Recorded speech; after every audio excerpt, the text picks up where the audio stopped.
Hey guys, tonight we're going back to a time when the food pyramid was basically just find something brown and hoping it doesn't bite you first.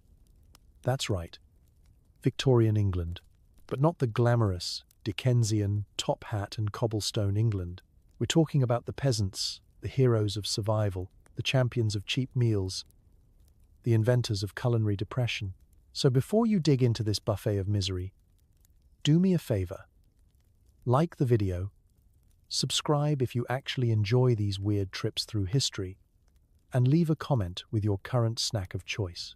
Now, dim those lights, turn on a fan for that soft white noise, just pretend it's the sound of rats gnawing on old bread, get comfortable, and maybe wrap yourself in a blanket, something a Victorian peasant would have considered a luxury, right up there with socks that matched. Let's pause for a second. Have you ever opened your fridge and thought, is this it? Is this really all I have? Imagine that, but it's your entire life. Did Victorian peasants ever actually feel full? Or was hunger just another member of the family? Did anyone really enjoy boiled cabbage? Or was it a running inside joke? How many ways can you eat potatoes before you start naming them out of loneliness? Did Victorian bread really double as a doorstop, or is that just urban legend? And what about meat? Did anyone under the age of 50 ever see it? Or was it like spotting a unicorn at the pub? Congratulations. You've just woken up in 1854, deep in the back alleys of London. You're wearing the same shirt you slept in, and probably will be buried in. Your stomach is already complaining, and the only thing in your pocket is a suspicious turnip. Welcome to the feast. You open your eyes to the sweet, sour aroma of damp brick, overcooked cabbage, and something unidentifiable growing in the corner. Breakfast is less of a meal and more of an existential question. Do you eat? Or just imagine eating? Welcome to the first pangs of the day, Victorian peasant style. Your bed, if we can call it that, is really just a worn tick stuffed with straw that's seen better decades. Each time you shift, it lets out a sigh, like it's just as tired as you are. Your blanket is a patchwork of every fabric you've ever owned, none of which were ever intended to match, but all of which have achieved the same shade of well-loved potato. As the sun tries to squeeze through soot-streaked glass, your stomach offers its first opinion of the day, a noise somewhere between a growl and a mild complaint, like a dog that's forgotten how to bark. The first decision is whether you get up at all. Your limbs protest, heavy and stiff, as you remember that sleep in a cold room only counts as rest in the loosest, most Victorian sense of the word. If you're lucky, you slept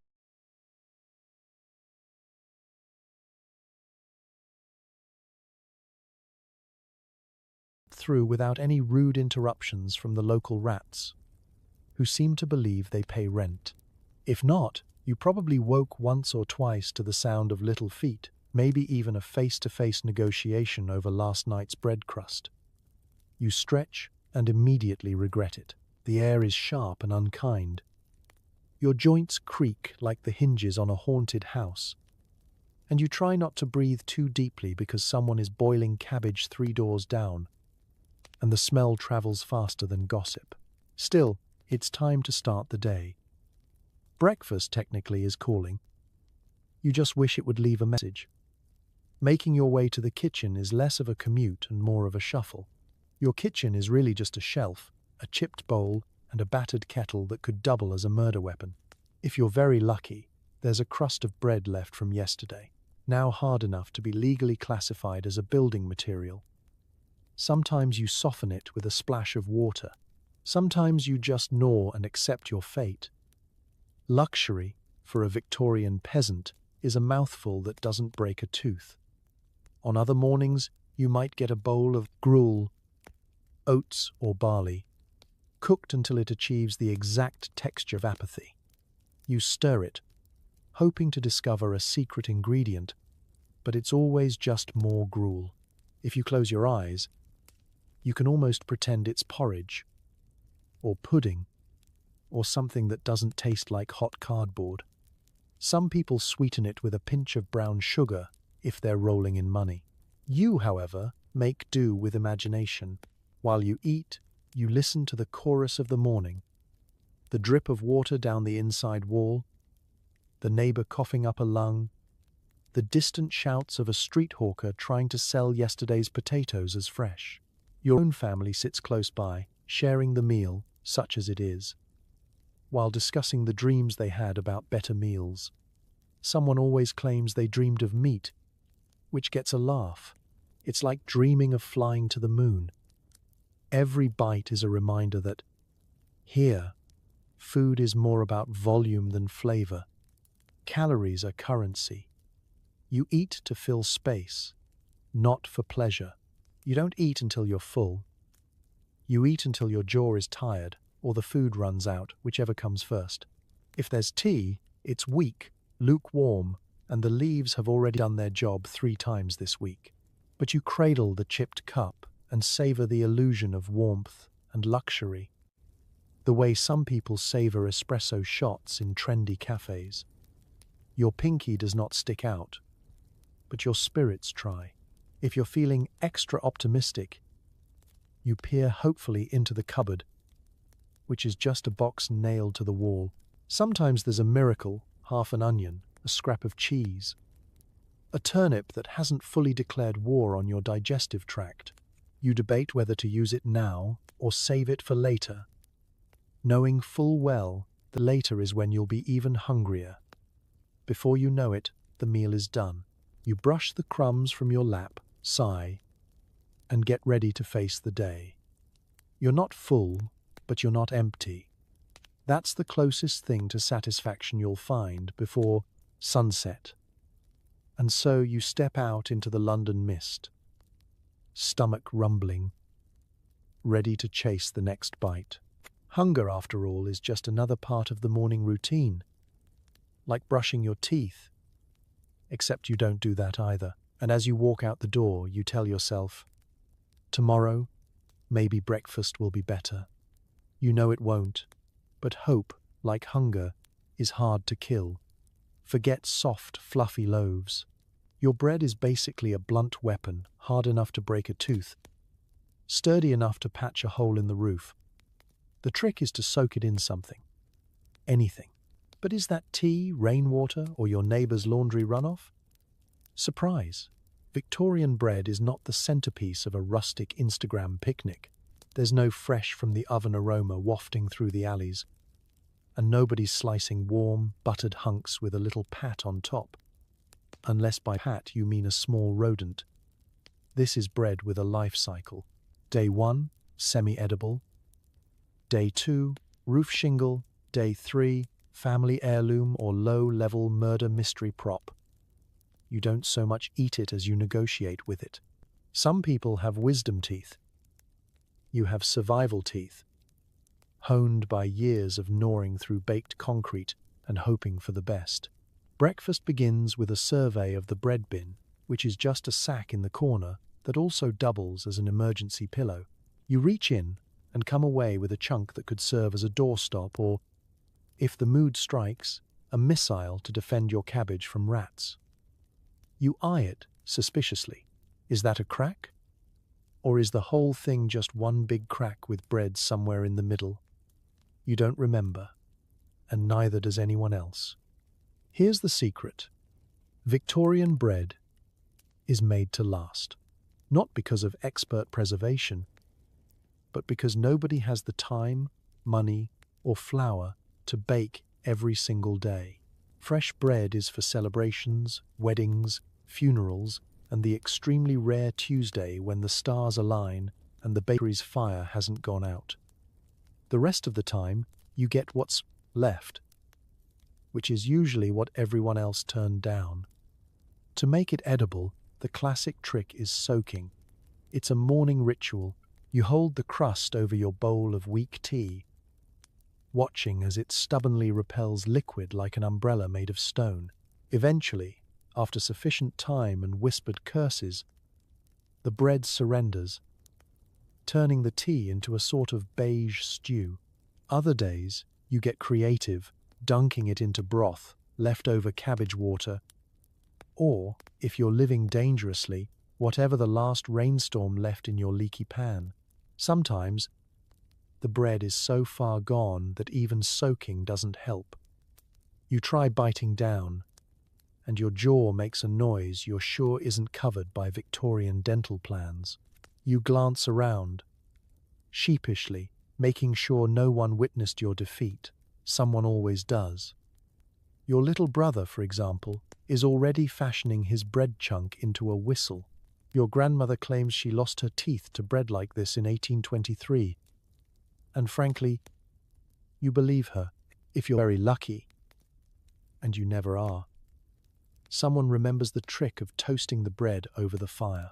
This works exactly once, after which the bread turns into a sort of artisanal charcoal, useful only for drawing on the walls or sending smoke signals for help.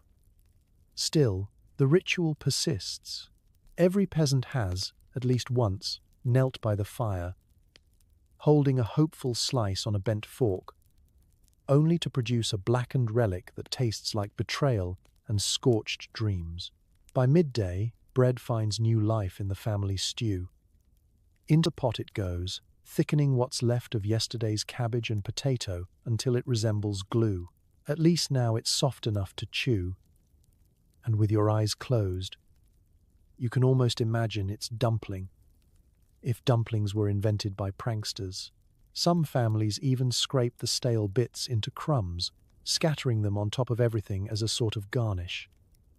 This is not for flavor, it's for morale. Breadcrumbs. For when you want to pretend your climbs, eating like a lord.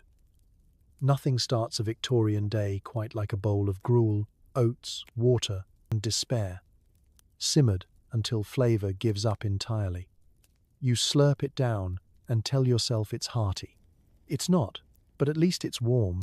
Sometimes, gruel is one of those things that sounds almost poetic until you meet it in real life. In theory, it's simple comfort food, the ancestor of every trendy oatmeal or smoothie bowl you've ever seen on Instagram. In reality, it's more like oatmeal's sad, underachieving cousin, the one nobody invites to family reunions because he waters down the punch. In a peasant household, gruel is the answer to nearly every culinary question. Hungry? Gruel. Out of bread? Gruel. Teeth hurt from yesterday's bread? You guessed it. Gruel. It's the Swiss Army knife of disappointment. And yet somehow it's always on the menu. Your mother ladles it out in the same battered bowl you've been eating from since you could hold a spoon, except now you're old enough to know that the grey film swirling on top is probably just minerals, not seasoning. Gruel is an exercise in optimism. Every morning, you watch someone stir a pot of water, add a handful of oats, or barley, or whatever is cheap and vaguely edible, and then wait for thick to happen. Sometimes it does. Sometimes you end up with something closer to oat soup, a sort of culinary dare that challenges you to pretend you're full after 3 spoonfuls. You add a dash of salt if you have it, a scrap of lard if you're feeling wild, or maybe, on very special days, a swirl of yesterday's cabbage water, seasoned to taste, which is to say, season until you can't taste it. The consistency of gruel is best described as liquid regret. It slides around the bowl, never quite deciding if it wants to be food or just a hot beverage with delusions of grandeur. If you let it cool for more than a minute, it forms a skin thick enough to patch your shoes. Kids poke at it, adults just sigh, and everyone agrees it's still better than chewing a week-old bread crust with one working molar. You eat it quickly because, frankly, the faster it goes down, the less time you spend thinking about what it actually is. You slurp, not for enjoyment, but for efficiency. There's no shame here. Everyone is just trying to get enough bulk in their stomach to stop the growling for an hour or two. The family sits in silence, spoons scraping the bottom of the pot in a symphony of modest expectations. Occasionally, there's a rumor that someone, somewhere, had gruel with milk. This person is considered either a liar or nobility. possibly both. For the rest of you, the closest you get to luxury is the hope that today's batch is thicker than dishwater. If someone drops in a bit of stale bread or a lone turnip cube, it's basically a festival. Modern diets talk a lot about clean eating and minimal ingredients. Victorian gruel is the original minimalist meal, so minimal it's barely even there. You never have to worry about overeating. The only way you could possibly gain weight on this stuff is if you use the entire bag of oats in one sitting, which would get you thrown out of the household for reckless extravagance. Soup is the great equalizer. Rich, poor, or something in between, everyone gets watery broth filled with mystery vegetables. Sometimes there's a floating bit of meat. Sometimes it's just wishful thinking. In the world of the Victorian peasant, soup isn't just a meal, it's a survival strategy. There's a kind of genius in its simplicity. Take whatever you have, put it in water, and boil until edible. If you're lucky, you've got a carrot or two, maybe half an onion, and if the gods are smiling on you, a scrap of last week's turnip. If not, well, there's always cabbage. There's always cabbage. You approach the pot with a mixture of hope and trepidation. What's inside today? A foraged root, a questionable leaf, maybe a chunk of stale bread masquerading as dumpling. The broth is the color of unsure and tastes of let's not talk about it. You stir it with a battered wooden spoon, watching as flecks of green swirl past like they're on the run from flavor. Every Victorian peasant has at least one story about the time there was actual meat in the soup. Usually, it's a legend about a holiday, a wedding, or that one miraculous day when the butcher's son tripped and dropped a sausage. Most days, though, the meat content is purely theoretical. Sometimes a small, rubbery piece floats to the surface, causing the family to stare at it as if it's a comet. Arguments break out. Who saw it first? Who needs it more? Who last got the lucky bite that tasted suspiciously like shoe leather? And don't forget the bones. If there's an actual bone in your soup, you treat it like treasure. You gnaw it, you suck it, you pass it around the table for everyone to try. By the time it's done, it looks less like dinner and more like an artifact. The flavor it adds to the soup is, according to some, essential, according to others, non-existent. Either way, the bone gets pride of place, sometimes being reboiled in tomorrow's soup for extra value. The concept of bone broth as a health trend would baffle the Victorians.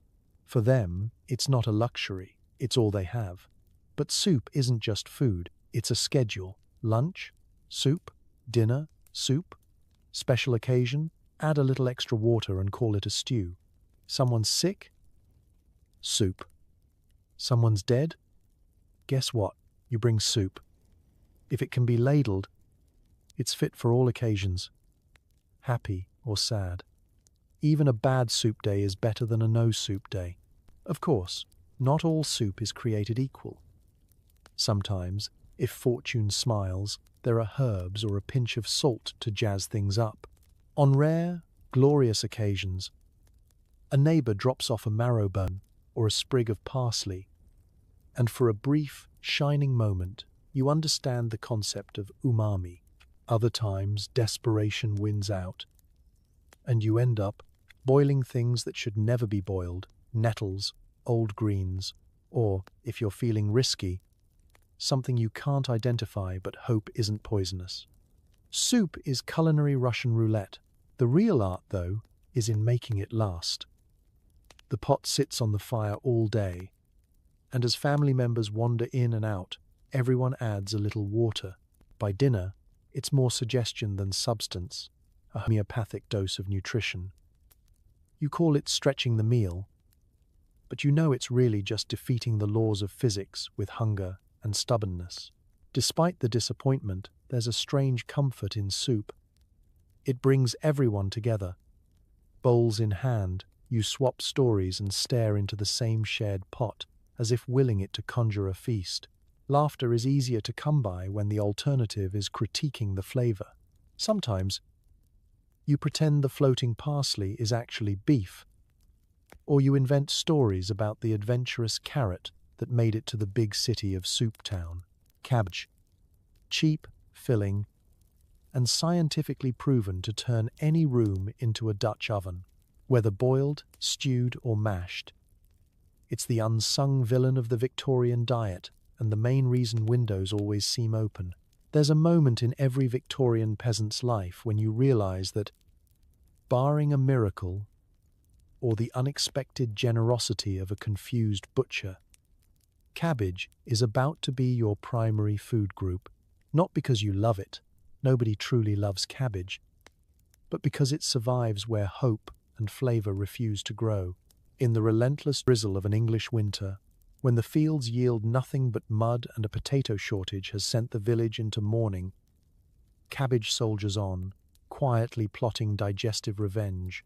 You meet cabbage at every meal, whether you want to or not. Breakfast. Fried cabbage, if you can afford the fat, or just cold-boiled cabbage left over from last night's feast.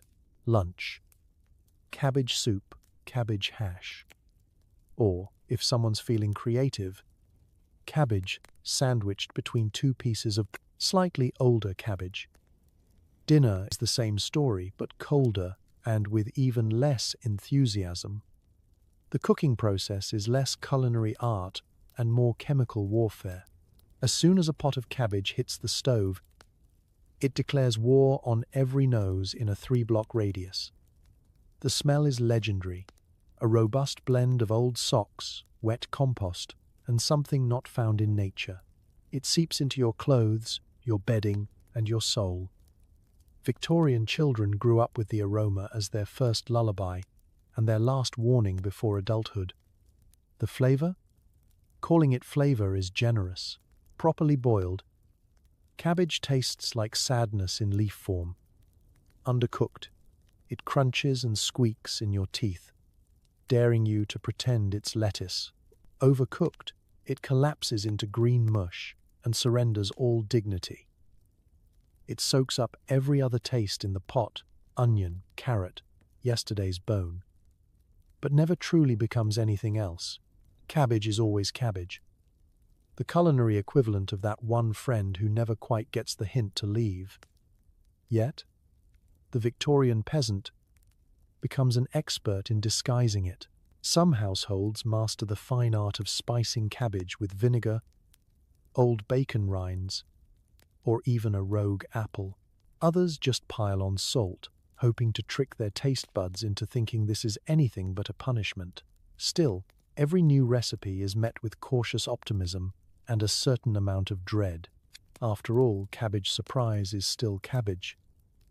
Socially, cabbage is a great equalizer. The smell alone will out anyone who's just eaten it, instantly identifying you in public as one of the well-fed, or at least the recently cabbaged. People stand a little farther apart. Windows stay cracked open, no matter the season. In some neighborhoods, the air itself develops a faint green tinge. There's no such thing as privacy when cabbage is on the menu. There are, of course, benefits. Cabbage is cheap, almost suspiciously so, and it keeps longer than most vegetables, stubbornly refusing to rot even as it grows new life. In the back of the larder, it's loaded with vitamins, or so the wise women claim, usually while pinching their noses. It fills you up without bankrupting you, and after a few meals you might almost convince yourself that you've acquired a taste for it. Almost. If you think today's food trends love potatoes, try eating them 3 times a day, every day, for life, mashed, boiled, or raw in moments of panic. Potatoes kept Victorian peasants alive and mildly resentful. The humble potato, familiar, starchy, and lumpy, was the true, unsung hero of the Victorian age. No food on earth has inspired so much gratitude and boredom at the exact same time. It's the vegetable equivalent of that friend who always shows up. Not exciting, but always reliable. and somehow now lives in your house rent-free.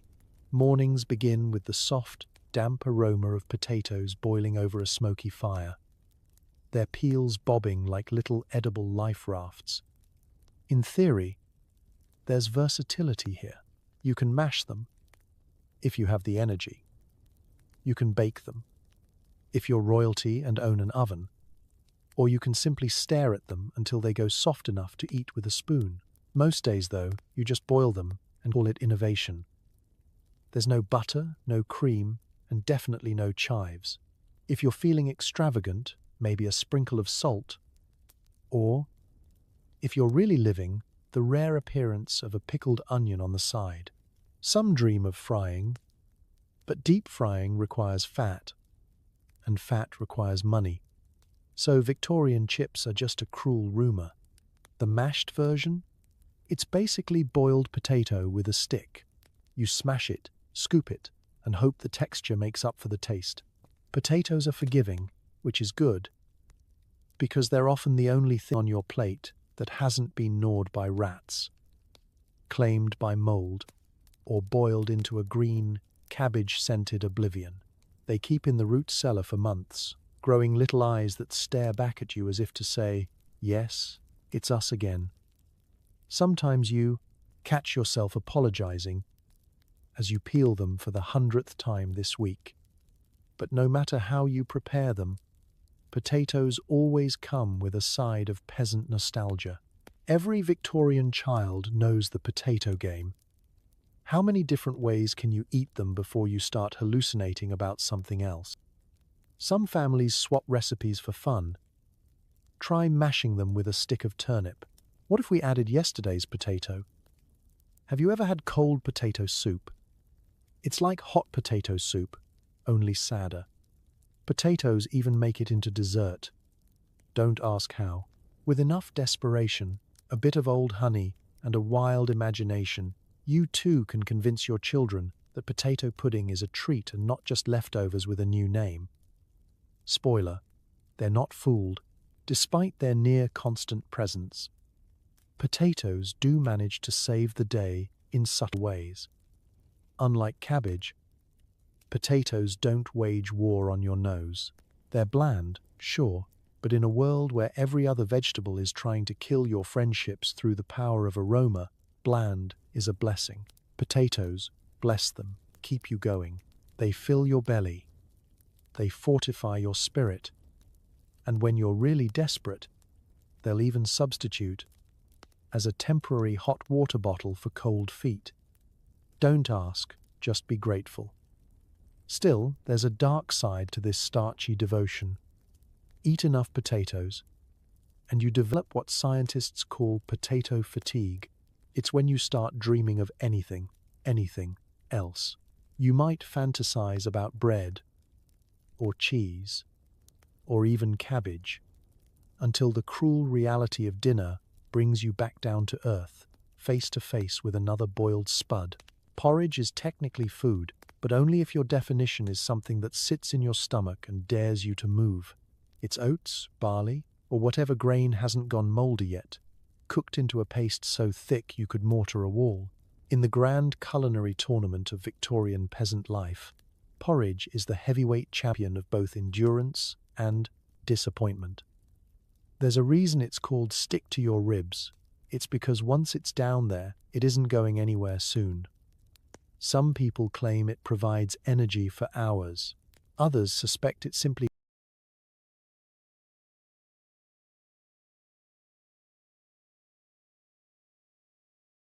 weighs you down until lunchtime, so you're less likely to run away from your problems or your chores. A proper bowl of porridge is a triumph of determination over taste. The grain of choice, oats if you're lucky, barley or millet if you're not, gets thrown into a pot with whatever liquid is available. Water, milk, yesterday's cabbage water, or the faint hope of a cream splash. It bubbles, it thickens, and then it crosses a line from meal to construction material. Modern oat milks and overnight chia bowls would flee in terror from this goopy monstrosity. This is breakfast you could trowel onto bricks. Serving porridge is an art, if by art you mean scooping with a spoon that bends under the weight. You plop it into chipped bowls and hope for the best.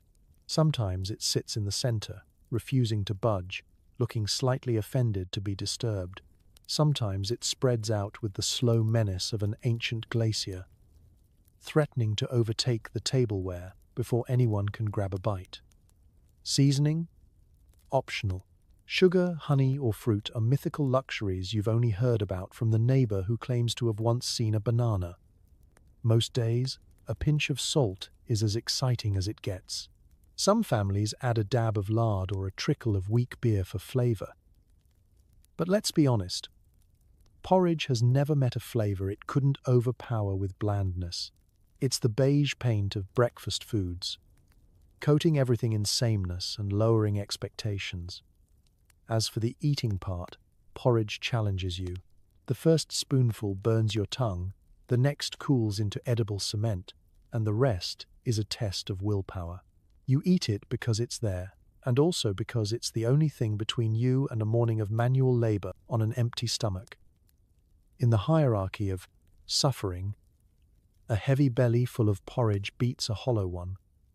Most of the time. Of course, there are variations. Cold porridge is a special level of penance. It clings to your spoon and refuses to be stirred. Much like family secrets at the dinner table, you might try slicing it like a loaf, or flipping it over and pretending it's a cake. It's not, but a little imagination never hurt anyone. There are porridge hacks, too, passed down from older siblings or desperate parents. Pour it out thin and crisp it in a pan for a griddle cake. Scrape the burnt bits from the bottom and call it crunchy. Add yesterday's bread crusts and tell the kids it's a new recipe. Porridge innovation is born from necessity, boredom, and a deep desire not to eat the same thing every single day, even if that's exactly what happens. Cleanup is simple. Just let the leftover porridge harden in the pot and chip it out next week with a chisel. Rumor has it some Victorian walls were held together by nothing but day-old porridge and the power of collective disappointment. Hunger breeds creativity. A leftover apple core? A crust dropped by a distracted baker? If you can grab it, it's dinner. And if you get caught, it's exercise, running from an angry shopkeeper. In the daily drama of Victorian peasant life, snacking isn't an activity. It's a survival sport. There's no leisurely stroll to the kitchen, no opening the fridge to scan for snacks you know you don't have. Here, the snack drawer is the street, the market, the baker's stall, and occasionally the mysterious, slightly suspicious corner behind the fishmonger's cart. If you want to eat between meals, you're going to have to work for it. Usually by becoming a part-time acrobat, amateur spy, and expert in plausible deniability. The streets of Victorian London, or Manchester, or any other soot-stained city, are a patchwork of opportunity and risk. The sharp-eyed child who spots a dropped carrot before it hits the pooled cobblestones is a hero, at least in the eyes of any siblings who benefit from the loot. Rules are simple. See it, grab it, eat it, deny everything. But there's always competition. It's not just you and the other kids. There are birds, dogs, the occasional rat, and an army of fellow snack seekers, all ready to pounce. The most classic snack to snag is the crust of bread. Hard, dry, and absolutely priceless.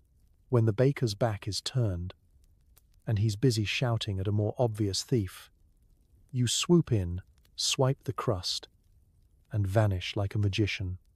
If you're fast, you get to eat it. If not, well, you get to test your sprinting skills, weaving through a labyrinth of market stalls and angry adults, ducking behind carts and blending in with crowds. For the Victorian peasant, cardio comes free with every stolen snack. Sometimes, the score is something exotic.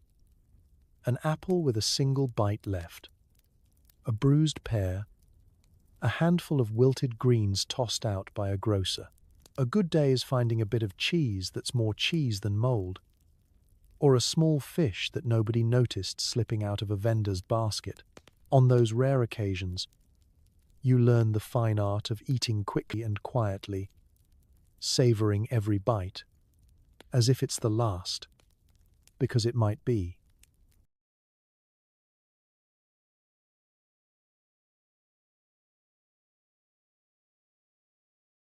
And then there's teamwork. If you have siblings, you form a snack-stealing syndicate. One distracts the baker by loudly mispronouncing the price of buns. How much for this here? Baguetto, while the other makes off with the prize. It's not elegant, but it works. Until it doesn't. Then you all run, and the story becomes legend, retold for weeks until someone ups the ante and claims they once stole a whole pie. They didn't. But thievery isn't always grand or glamorous. Sometimes, it's simply about opportunity. Finding a patch of blackberries growing wild, grabbing chestnuts from beneath a cart, or scraping crumbs from the communal table after a parish event. Anything that isn't nailed down, and even a few things that are, become fair game.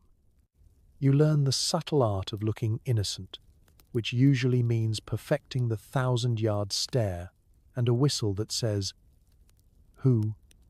Me." There's risk, of course. Get caught, and punishment varies. The baker might chase you down with a broom, or worse, report you to the local beadle. You could end up in stocks for a day, or just get a public scolding so loud your ears ring for hours. Some vendors let you go with a warning, a nod to the universal law that deep down, everyone knows a hungry kid will always try their luck. Others have less sympathy, especially if it's the third time this week. The river is polluted, the fish are suspicious, but you're not picky.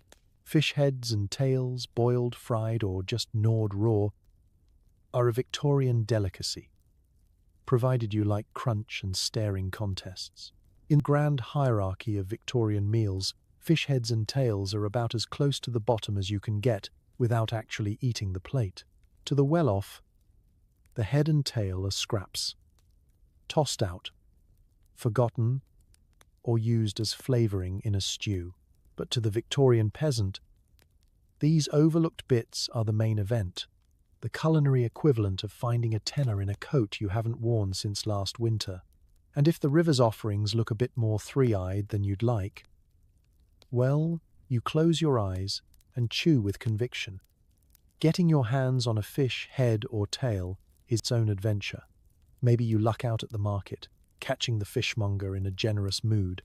More likely, you're scouring the muddy banks of the Thames or the local canal, hoping for something that hasn't yet been claimed by a hungrier creature or a braver rat. Sometimes you even trade for the scraps, swapping a handful of wilted greens for what amounts to an eyeball and a dream. Preparation is less recipe and more creative problem-solving. If you've got a pot, you throw it all in with some questionable river water, maybe a slice of onion if you're flush. Boiled, it transforms into what can best be described as broth with texture.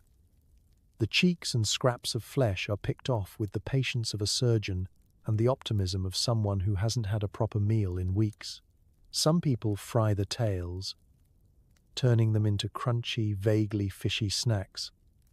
Others just go for it, scales and all, hoping a good chew will sort the bones from the bites. And then there's the staring contest. Fish heads have a way of looking back at you, even from the bottom of a chipped bowl. The eyes are gelatinous, oddly shiny, and rumor has it, the source of wisdom and courage, if you can keep them down. Victorian children dare each other to eat the eyeballs, with bragging rights reserved for those who manage it without gagging or running for the door. In some households, the eye goes to the youngest, both a treat and a practical joke. If you've never eaten something that stares back, have you even lived? Tails are a different challenge. Not much meat, but plenty of crunch. You nibble, you gnaw, you pretend the bones are just extra fiber. Some say chewing the tail brings good luck. Others say it brings indigestion. Either way, nobody's wasting anything. Not when hunger makes even the strangest textures seem worth a second try. Of course, you don't think too hard about where the fish came from. The Victorian River is an open secret, full of laundry runoff, the occasional dead animal, and industrial mysteries you learn not to question. Still, it's protein, and protein is gold. You eat what you can, hoping that the only side effect is a stronger constitution and maybe a slightly fishier aroma. Mealtimes are a family affair. The biggest head gets divvied up among the hungriest, with cheeks, bits of neck, and the fleshy collar portion fiercely contested. Tails are passed around for crunching, with bones quietly spat into the fire or chewed thoughtfully until nothing remains but hope.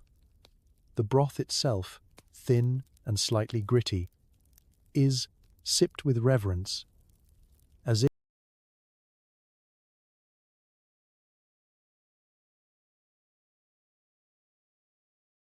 if by consuming the essence of fish, you might someday afford the fillet. You know you're desperate when dandelions start looking delicious.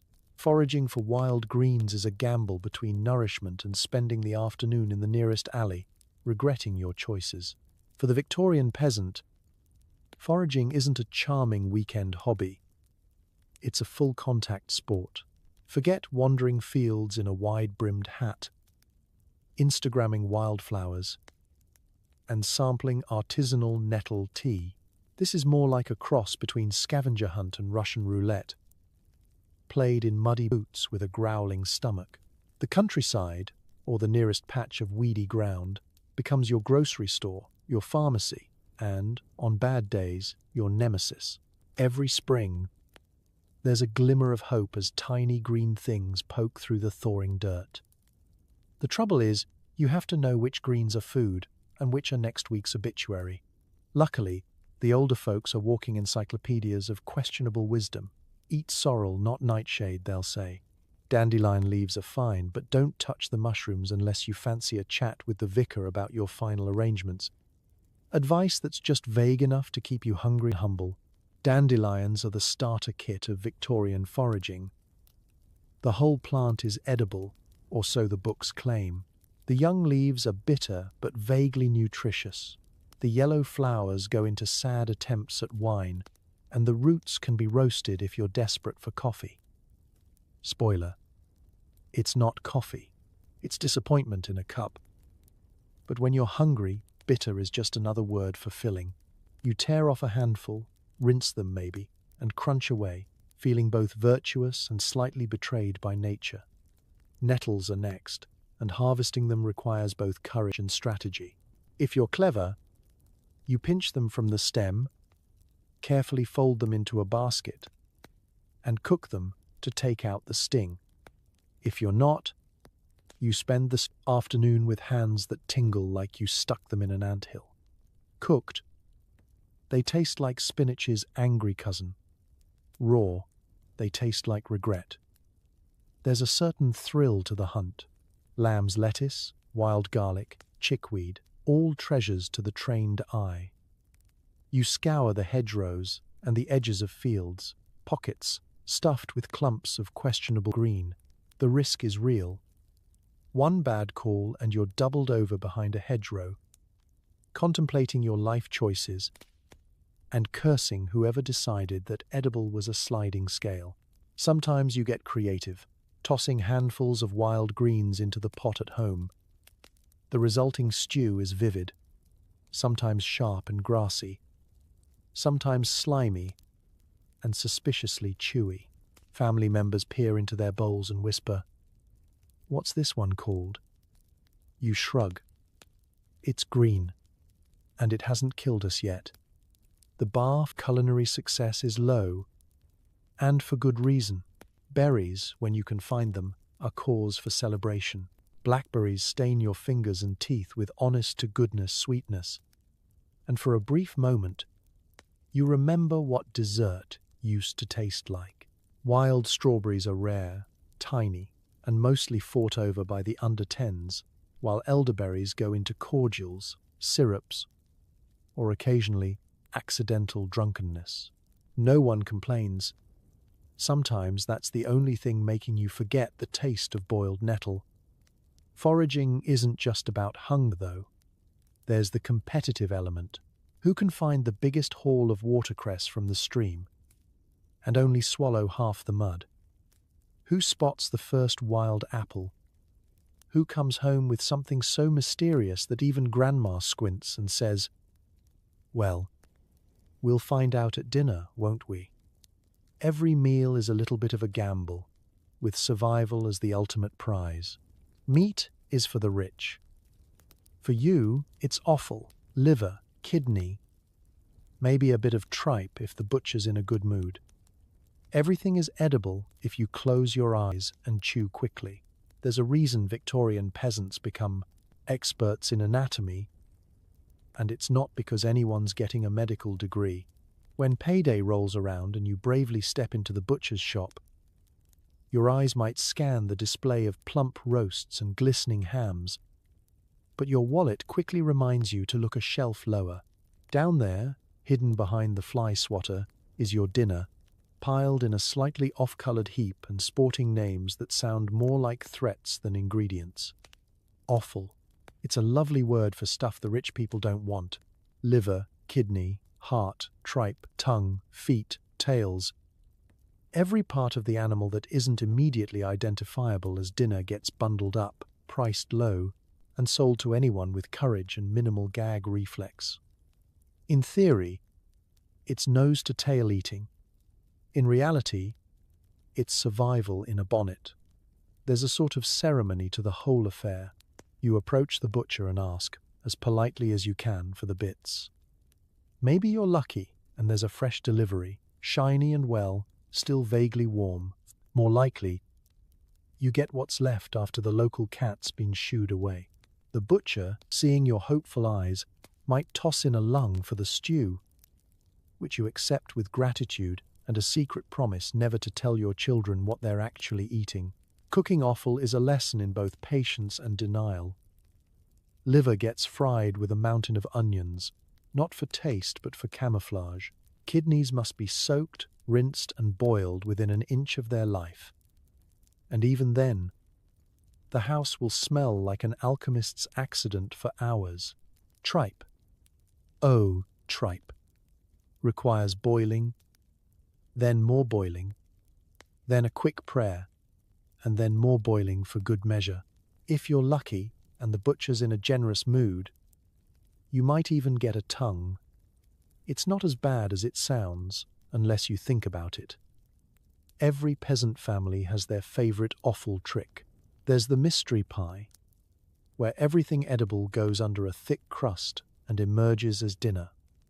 Or maybe a stew, meat, vegetables, old bread, and hope, simmered until the flavors blend into something you can call hearty.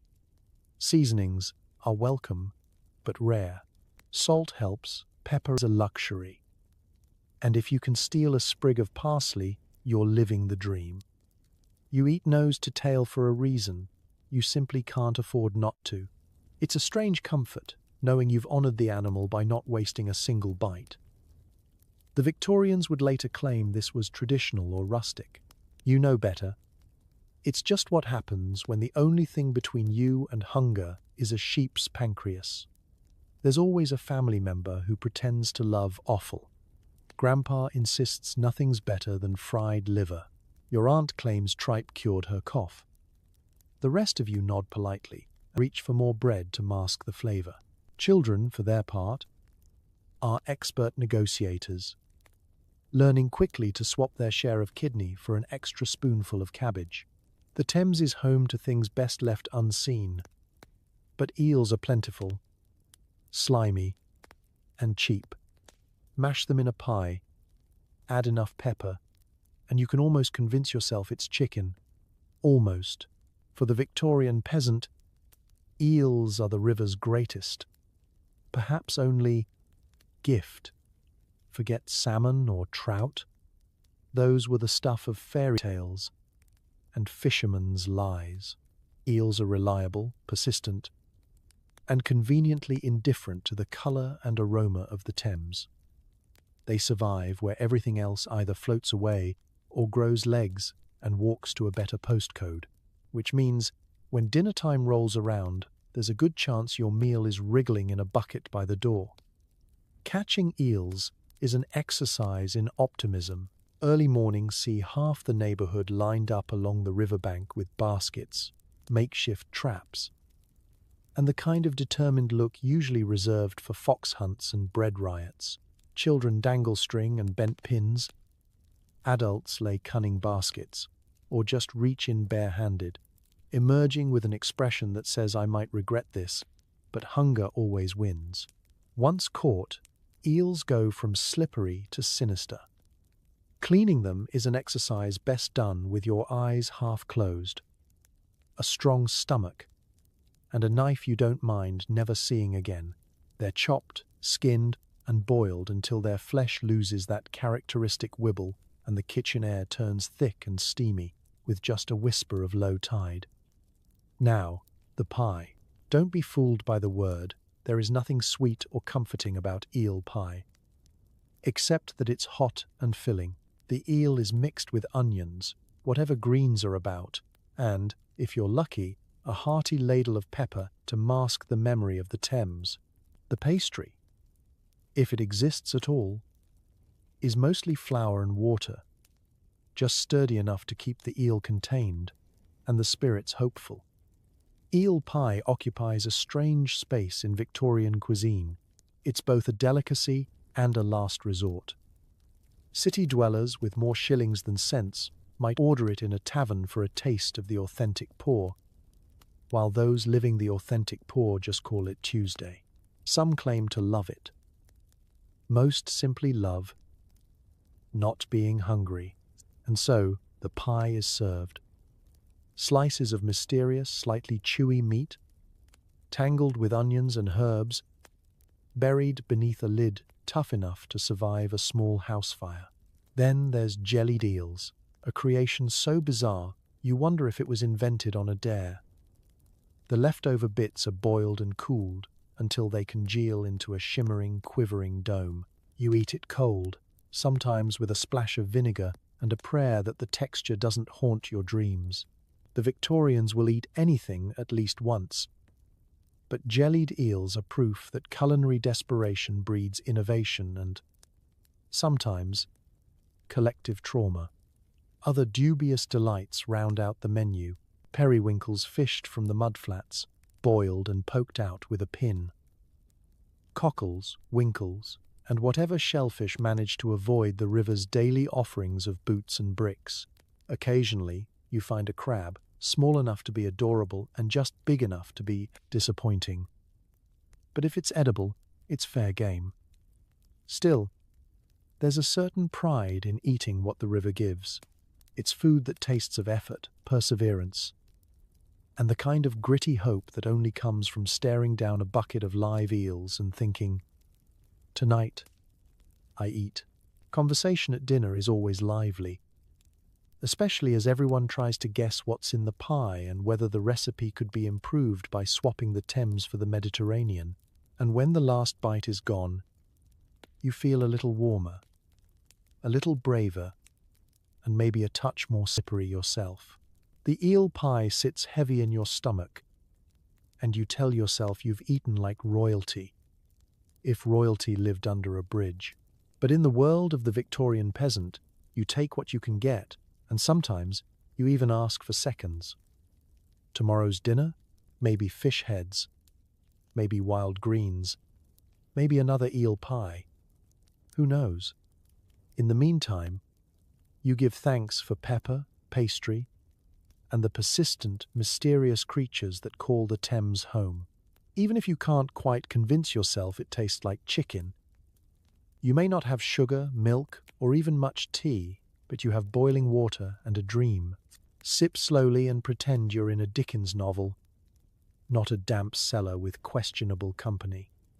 For the Victorian peasant, tea is less a beverage and more a state of mind. The ritual is sacred, a battered kettle, a few charred sticks to coax the fire, and water that, with any luck, only vaguely smells of last week's cabbage. The tea itself? Well, if you're fortunate, there's a pinch of loose leaves rattling in the tin. If you're not, you reuse yesterday's leaves, or the day before's, or you squint and swear you can still see the color in the water if you hold it up to the light. Still, it's not about the strength, it's about the ceremony. In a life where most things are rationed, reused, or quietly disappear altogether, the act of making tea feels almost extravagant. The family gathers around, cups in hand, though cups is a generous term for anything that can hold liquid and not leak immediately. Maybe it's a chipped mug. Maybe it's an old jar. Maybe it's the same bowl you used for your porridge that morning. No one's judging. There's a certain dignity in the way the first pour is shared. Everyone receives a little, and the last person gets the mysterious dregs, which are either more flavorful or just full of grit. If you're lucky, you get to see an actual tea leaf float by, like a rare and beautiful bird. If not, you still cradle your warm cup and breathe in the steam, letting yourself pretend, just for a moment, that you're the star of your own serial novel. You look around at your family and imagine you're all living in a grand manner. If only the walls weren't crumbling, and the only butler is a large, judgmental rat. Sugar? That's a fantasy, reserved for saints' days and the dreams of children. Milk? Only if the cow is feeling generous or you have the means to stretch your weekly wages. Most days, it's black tea, or grey, or beige, or transparent, with flavour measured in memories and hope. On the rare occasion a neighbour drops by with a lump of sugar, you carve it into the tiniest possible slivers so everyone can pretend they live above their means. 1 cube lasts a month, longer, if rationed with the cunning of a master general. Tea time is also story time. Cups in hand, you swap tales from work, share scraps of gossip, or retell the legend of the last time someone had 2 teaspoons of tea in one pot. The older folks reminisce about when tea was a novelty, a treat smuggled in by merchants, a symbol of rebellion or respectability. Now it's a pause in the day, a brief, quiet intermission from the endless cycles of work and worry. For the truly desperate, there are alternatives. Herbal tea is just a fancy way of saying whatever you found in the hedgerow. Dandelion roots, nettle leaves, even old chamomile, if you're feeling adventurous and lucky. These brews are restorative in the sense that they restore your commitment to real tea. Still, you sip them, grateful for something hot, and convince yourself that earthy is a flavor profile and not just a polite way to say dirt. In winter, tea is hope in a cup. You gather around the hearth, hands wrapped tight around whatever vessel you've got, and let the steam chase the chill from your fingers and the gloom from your bones. In summer, you drink it anyway, because what's life without a routine? You toast your survival with a cup of hot water and a pinch of optimism, because in the end, tea is less about taste and more about togetherness. It's the warmth of the fire, the comfort of company, and the tiny luxury of pausing, even when life refuses to. The illusion of luxury, yes, but sometimes the illusion is enough to keep you going. So you sip slowly, savoring the moment, and tell yourself, this is the taste of possibility. And, with any luck, there's another cup tomorrow. Water is suspicious. Beer is safer, at least it's been boiled. Weak ale or small beer is what everyone drinks, kids included. The flavor? It won't kill you, which is basically a 5-star review. If you think water is your friend, you've clearly never lived within a bucket's reach of a Victorian river. In a world where the Thames is more soup than stream, and the local well is basically a communal science experiment, trusting what comes out of your tap, if you have one, is an act of faith and mild recklessness. It's not just the taste, it's the invisible cocktail of parasites, pollutants, and last week's surprise from the neighbors. That's why even the most suspicious beer is greeted like a returning war hero. Enter small beer, the gentle, lukewarm, barely alcoholic staple of the Victorian diet. Brewed in battered cauldrons and consumed by all ages, it's less about the buzz and more about survival. Small beer is so weak you could drink a whole pitcher and remain perfectly upright. Well, unless you were already sitting, in which case you just become a little more philosophical.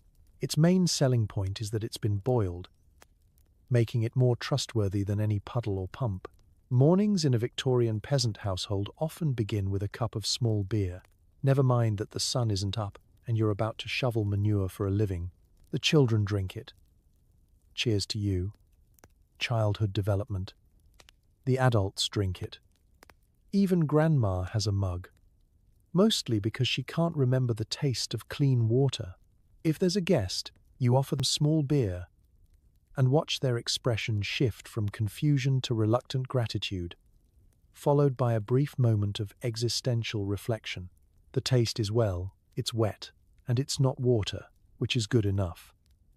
Sometimes it's vaguely bready, sometimes sour, always flat. You might detect a hint of barley or a distant memory of hops, but mostly it tastes like the absence of death. Every batch is a little different, depending on who made it, what was lying around, and whether anyone bothered to clean the barrel beforehand. But it's cheap, it fills your belly, and it doesn't come with the risk of a fever or sudden dramatic weight loss.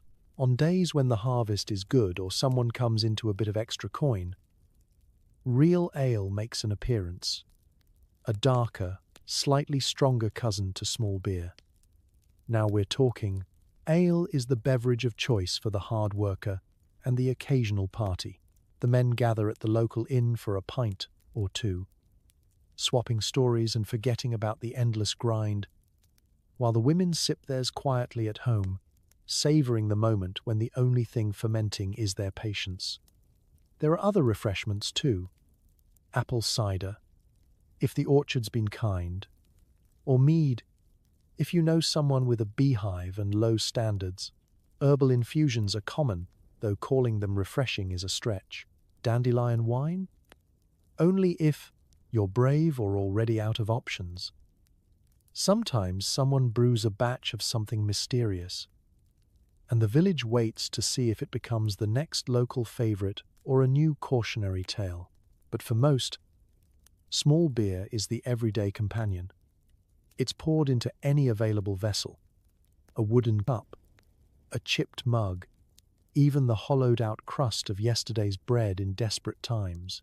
It's the fuel for field work, the lubricant for long nights, and the polite way to say, "Welcome to our home.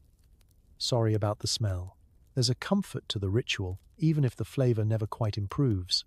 Small beer is the background music to daily life, a constant reminder that, in the Victorian peasant's world, survival is built on compromise, creativity, and a certain disregard for the finer things.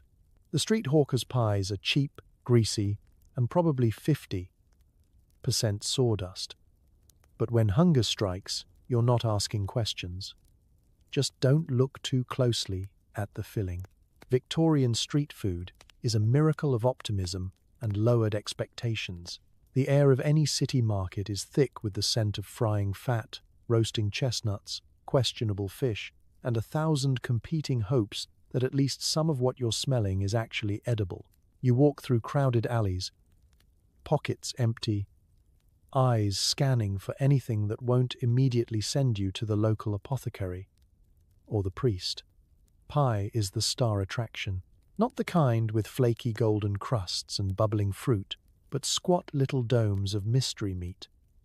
their pastry glistening with the patina of yesterday's rain and the baker's last clean shirt. You hand over a precious coin and take your chances, biting in with the kind of courage normally reserved for battlefield surgeons and chimney sweeps. The filling is always a surprise. Beef if you're lucky, rat if you're unlucky, and something unclassifiable if you're just average. One thing's for certain, it's hot, it's filling, and if you close your eyes and chew fast, you might convince yourself it's something grand. Other offerings beckon from the shadows. Fried potatoes, thick slices of bread slathered in dripping, the occasional sausage that could easily double as a doorstop or a bludgeon. If you're especially desperate, there's jellied eel, served cold, trembling in its own defiance of the laws of physics and good taste. Cockles and mussels sit in cracked bowls, waiting for the brave or the reckless, and every now and then, a hot pudding appears, its sweet scent masking a core of solid, unidentifiable mush. Risk is part of the experience. You know that hygiene is, at best, an afterthought. Hats are dipped for show, hands are wiped on aprons, and nobody's ever seen the inside of a health inspector's office. You choose your hawker by reputation, which is to say, you follow the crowds and avoid anyone with too many pigeons hanging around their stall. The bravest souls try everything once, while the wisest stick to whatever hasn't made anyone violently ill in the last week. Still, there's a reward in the gamble.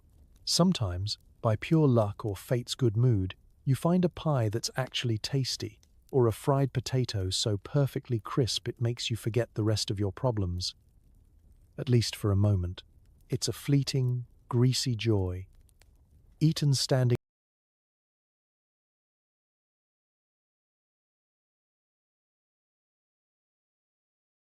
up, surrounded by the chaos of shouting vendors, stray dogs, and 100 other hungry Londoners all hoping for the same small miracle. Regret, of course, comes later. Maybe the filling disagrees with you, or the dripping was more drip than ing. You learn the signs, the grumbling stomach, the hurried search for the nearest alleyway, the internal promise that next time you'll be more discerning. But hunger always wins, and so the cycle repeats. A bite of adventure, a dash of denial, and another story for your collection of culinary near misses. There's a social side to street food, too. It's where gossip flows faster than the beer, where you swap tales of the best vendor or warn newcomers about the legendary green pie incident. Street corners become communal dining rooms, where class lines blur and everyone is united by the same question. What's actually in this?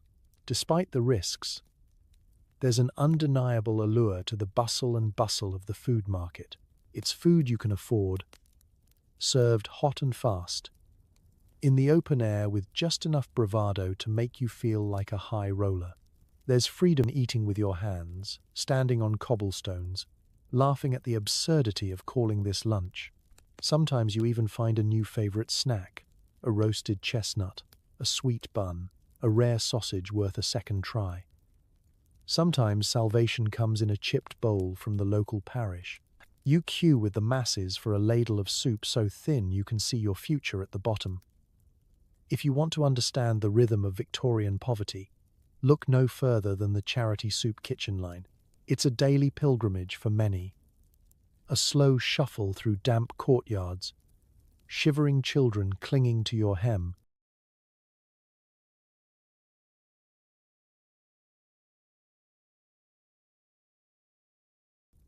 and neighbours who know exactly how many days it's been since you last had a proper meal.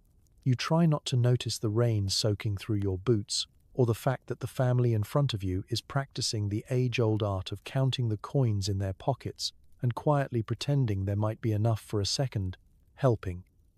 Soup kitchens are an institution, a blessing and a small humiliation rolled into one, run by the local church, funded by whoever's feeling pious or guilty that week. These kitchens dole out just enough to keep starvation at bay, but never quite enough to fill you. The air is thick with the scent of boiling bones and boiled hope, both stretched as thin as humanly possible. You keep your bowl close, lest it be mistaken for extra, and you keep your head down, lest someone ask you what you did to end up here, as if anyone needed a reason. Inside, the scene is always the same. A weary volunteer, in an apron with more stains than memories, ladling out watery broth with the ceremonial solemnity of a high priest. You get your portion, hot, faintly flavored, with a mysterious floating object that could be a vegetable or could be yesterday's bread. The line behind you is restless, shifting from foot to foot. No one wants to linger. The goal is simple: eat, feel something like warmth, and move along. The soup itself is a lesson in creativity and restraint. Some days it's mostly potato water. Other days it's the legendary vegetable medley, meaning someone found a turnip and a carrot fighting for dominance at the bottom of the pot. There might be a single lentil, bravely holding its own, or the rare shiver of actual meat if someone generous made a donation. But most days, it's broth, bulked up with scraps of bread or the occasional surprise ingredient. On the best days, you can taste a hint of onion. On the worst, you just taste yesterday. Etiquette in the soup line is its own social ballet. You don't complain out loud anyway. You nod in thanks, even if you're secretly praying. The next bowl is thicker. You swap stories about the last time you tasted real beef, or who in the parish can be trusted to give an extra ladle if you look especially pitiful. Everyone has a soup strategy. The children eat quickly, the old folks savor every spoonful, and the rest of you master the slow, hopeful sip, trying to make the experience last. Soup kitchen lines are where friendships are forged and secrets are swapped. Gossip flows as freely as the broth. Who's gotten work? Who hasn't?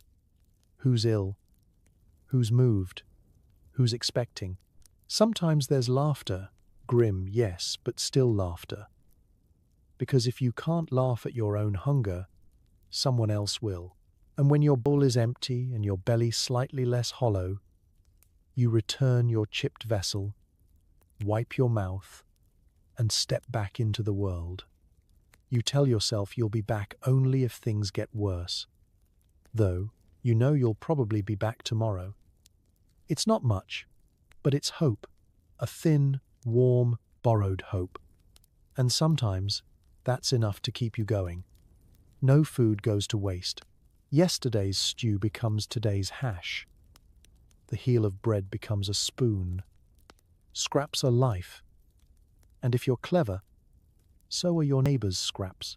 In the Victorian peasant kitchen, waste is just another word for future meal. There's no such thing as throwing food away. Not when every crumb is a potential lifeline and every wilted vegetable could be tomorrow's star ingredient. The law of the land is simple. If it's not crawling away, it's still edible. And even if it is crawling, well, there's probably a trick to deal with that too. Leftovers are not just common. They're the backbone of survival. Last night's stew, already a suspicious blend of old potato, cabbage, and possibly something that once swam, is reheated for breakfast, thickened with a handful of stale bread or stretched with a splash of weak ale. If you're lucky, the flavors have developed, which is to say, the onions have taken over and the other tastes have surrendered quietly. Scraps are treasure. The bits at the bottom of the pot, the crust of bread with just enough softness to chew, the last cold spoonful of porridge, these become tomorrow's lunch, mixed and mashed and, if you're clever, disguised as something new. A creative cook can turn the most uninspiring odds and ends into a passable meal, provided you don't ask too many questions about where the ingredients came from. Every family has their own version of hash. Into the pan goes everything. Stray greens, forgotten beans, a sliver of cheese if fortune's smiling, all fried together in a heroic act of culinary improvisation. Sometimes it's delicious, sometimes it's just food. Either way, everyone eats, and the pan is wiped clean with, what else? The last heel of bread. Children become experts in the art of scrounging. A keen eye for dropped apples, an ear tuned to the neighbor's kitchen window, a willingness to barter half a potato for the promise of a future crust. There are unspoken rules about scavenging: never take what's not freely given, always share with siblings. And if you can trade up to a fresher scrap, you do it without hesitation. Rivalries form over the best scavenging spots, and triumph is measured by the size of your crumb collection at the end of the day. Even the local animals get in on the act. Dogs lurk under tables, cats prowl for fish bones, and the occasional clever rat makes off with a stolen bit of cheese, earning itself both curses and a kind of grudging respect. Everyone is in competition for the scraps, and the truly resourceful learn to get there first. Leftovers also build community. Neighbors trade bits and bobs, swapping a heel of rye for a spoonful of soup, or a stale muffin for a promise of eggs next week. If someone falls ill, the street comes together in a patchwork potluck, each household contributing a scrap, no matter how small, to make sure nobody starves. There's a certain pride in making do, in finding a meal where others see only emptiness, and when nothing remains. When the last crumb has vanished and the pot is scraped so clean you can see your reflection, it's not defeat. It's proof of your skill. You've stretched every resource, outwitted hunger, and made something from nothing. Tomorrow, you'll do it all again, because in a world built on scarcity, scraps are gold, leftovers are an art, and the truest victory isn't in feasting, but in the simple, stubborn act of scraping by. Waste not, want not, and if you do want quietly. Someone might be listening, ready to swap you their crust for your story. Ever made a stew with nothing but onion skins, potato eyes, and regret? Welcome to Victorian peasant cuisine, where every meal is an episode of Chopped, but the basket is just disappointment. The kitchen, if you can call it that, is the stage for daily culinary improv. There's a pot, a dull knife, and a larder that's mostly wishful thinking. You start each meal by staring into the cupboard and hoping it blinks first. What can you make with one carrot stub, a handful of dried peas, and the lingering aroma of last week's herring? If you're lucky, you find a bonus ingredient, like half a turnip, or an egg that's only a little suspicious. If not, you learn to lean on the ancient art of seasoning with hope. Every meal begins with a ritual, sorting the edible from the inedible, the possible from the illegal.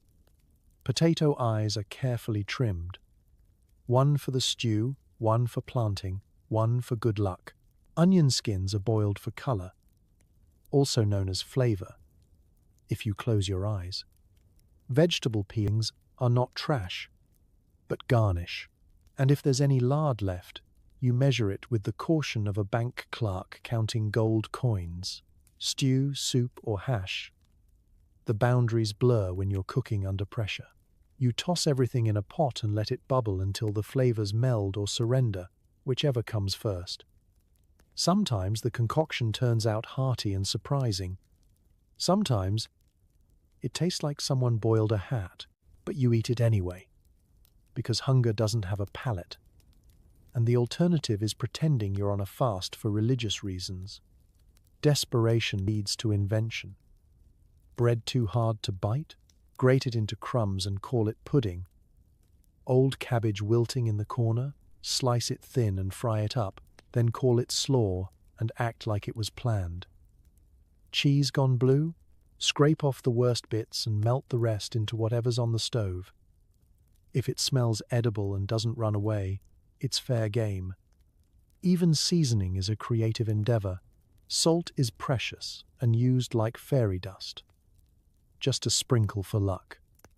Pepper, if you have it, turns any dish into exotic fare. Herbs and wild greens are foraged from alleys and hedgerows. Their names often guessed, and their side effects discovered later. The line between flavorful and medicinal is thin, and sometimes dinner leaves you both full and cured, or at least convinced you might be. The real trick is presentation. You serve the meal with a flourish, describing it in glowing terms. Root vegetable medley, you announce, as you ladle out a soup that's mostly water and optimism. Peasant pie, you say, as everyone squints at the crust and quietly wonders if that's sawdust or just finely chopped turnip. Children learn early that questions are discouraged and compliments are rewarded with an extra bite. Resourcefulness extends to the tools. If the spoon breaks, you use a stick. No bowl? Hollow out a stale bread roll. Firewood running low? Cook faster and call it al dente. In Victorian peasant kitchens, creativity isn't optional, it's survival. And yet, there's a certain pride in making do. Every meal that emerges from nothing feels like a small victory, a triumph of stubbornness over scarcity, of imagination over inventory. Laughter bubbles up as the family gathers around the table, trading jokes about the soup's mysterious crunch, or inventing legends about the lone carrot floating in the stew, because in the end, kitchen creativity is the ultimate superpower. You may never make it onto the cover of a cookbook, but you make dinner happen every single day. And in a world where pressure is always on and the cupboards are always bare, that's a recipe for resilience. Spoiling is a full-time job for food. If it's not salted, pickled, or buried in a jar, it's probably turning green. But hey, a little mold never hurt anyone, right? Wrong. In the Victorian peasant household, food preservation is less a science and more a desperate, never-ending battle against time, temperature, and every microbe known to man. The rules are simple. Eat it before it walks away, or turn it into something so salty, sour, or hard that not even the bravest rat would dare try a nibble. The first and most popular method is salting. You take whatever meat or fish you're lucky enough to acquire and bury it under a small mountain of salt. The idea is to drive out every last drop of moisture, as well as any remaining hope of tenderness or flavor. A well-salted herring can survive for months, possibly years, becoming both a reliable protein source and a handy doorstop. The downside? Every meal tastes like you're eating straight from the ocean, and your thirst lingers longer than your appetite. Pickling is the next line of defense. Cucumbers, onions, cabbage, nothing is safe from the vinegar jug. You slice, you soak, you seal,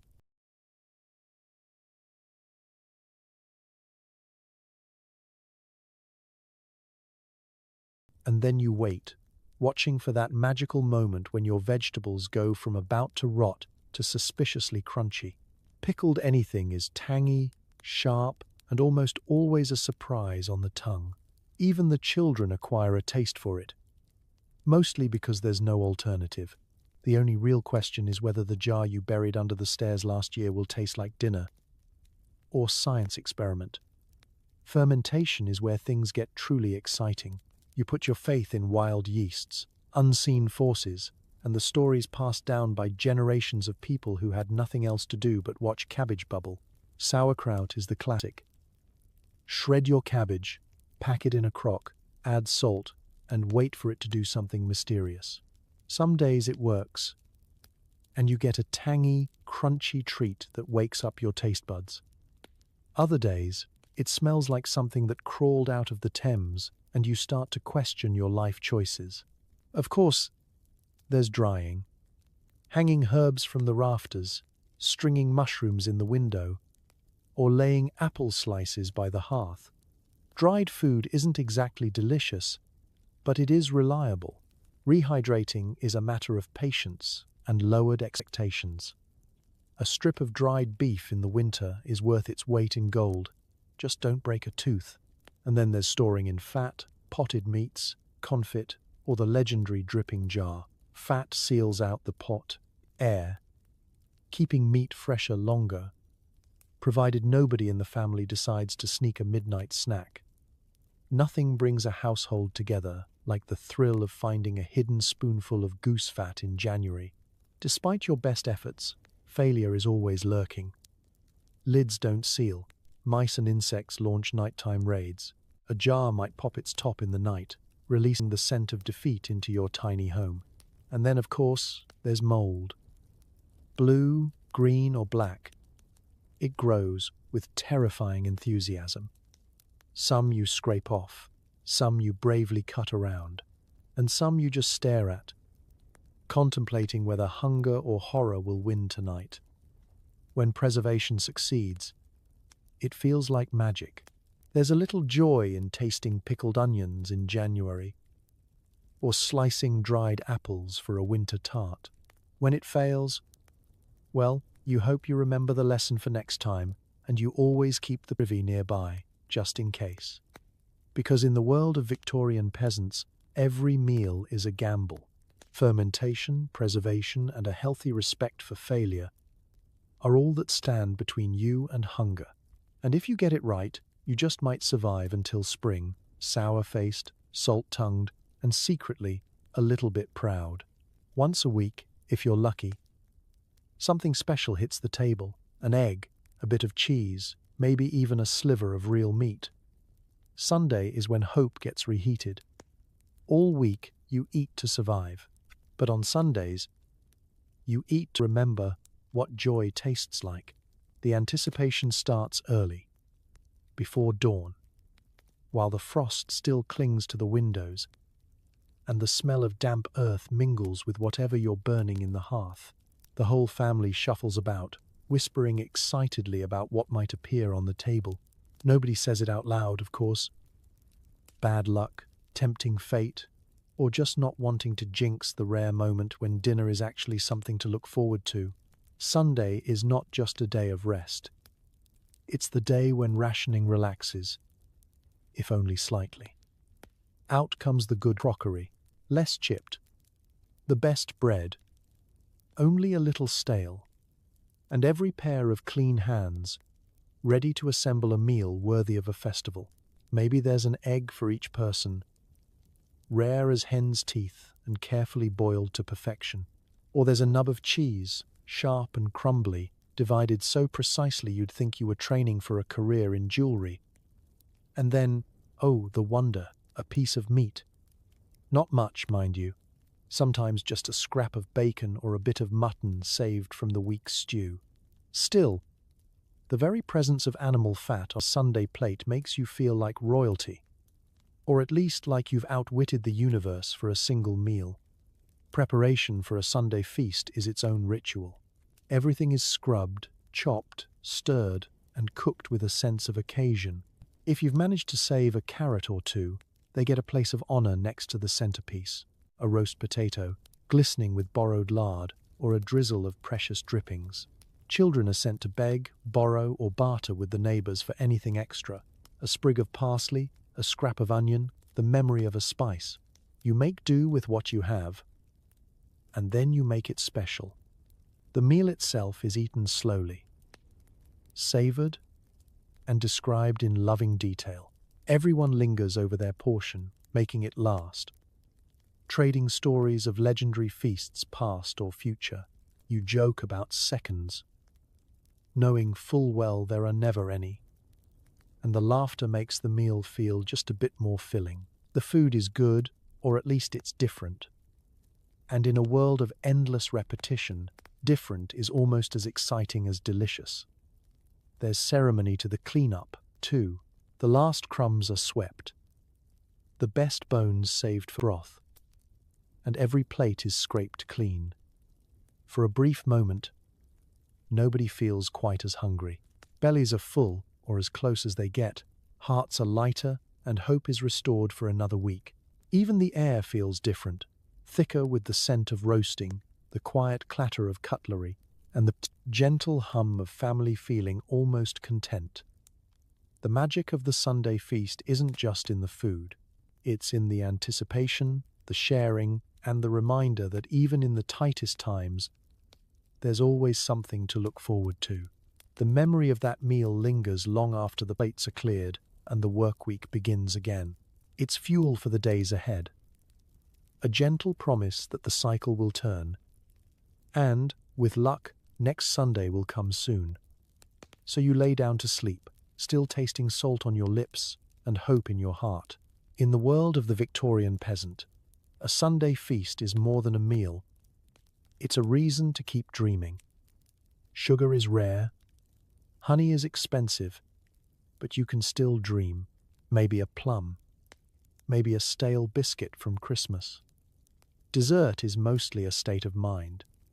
In Victorian peasant life, the word dessert is less of a promise and more of a memory.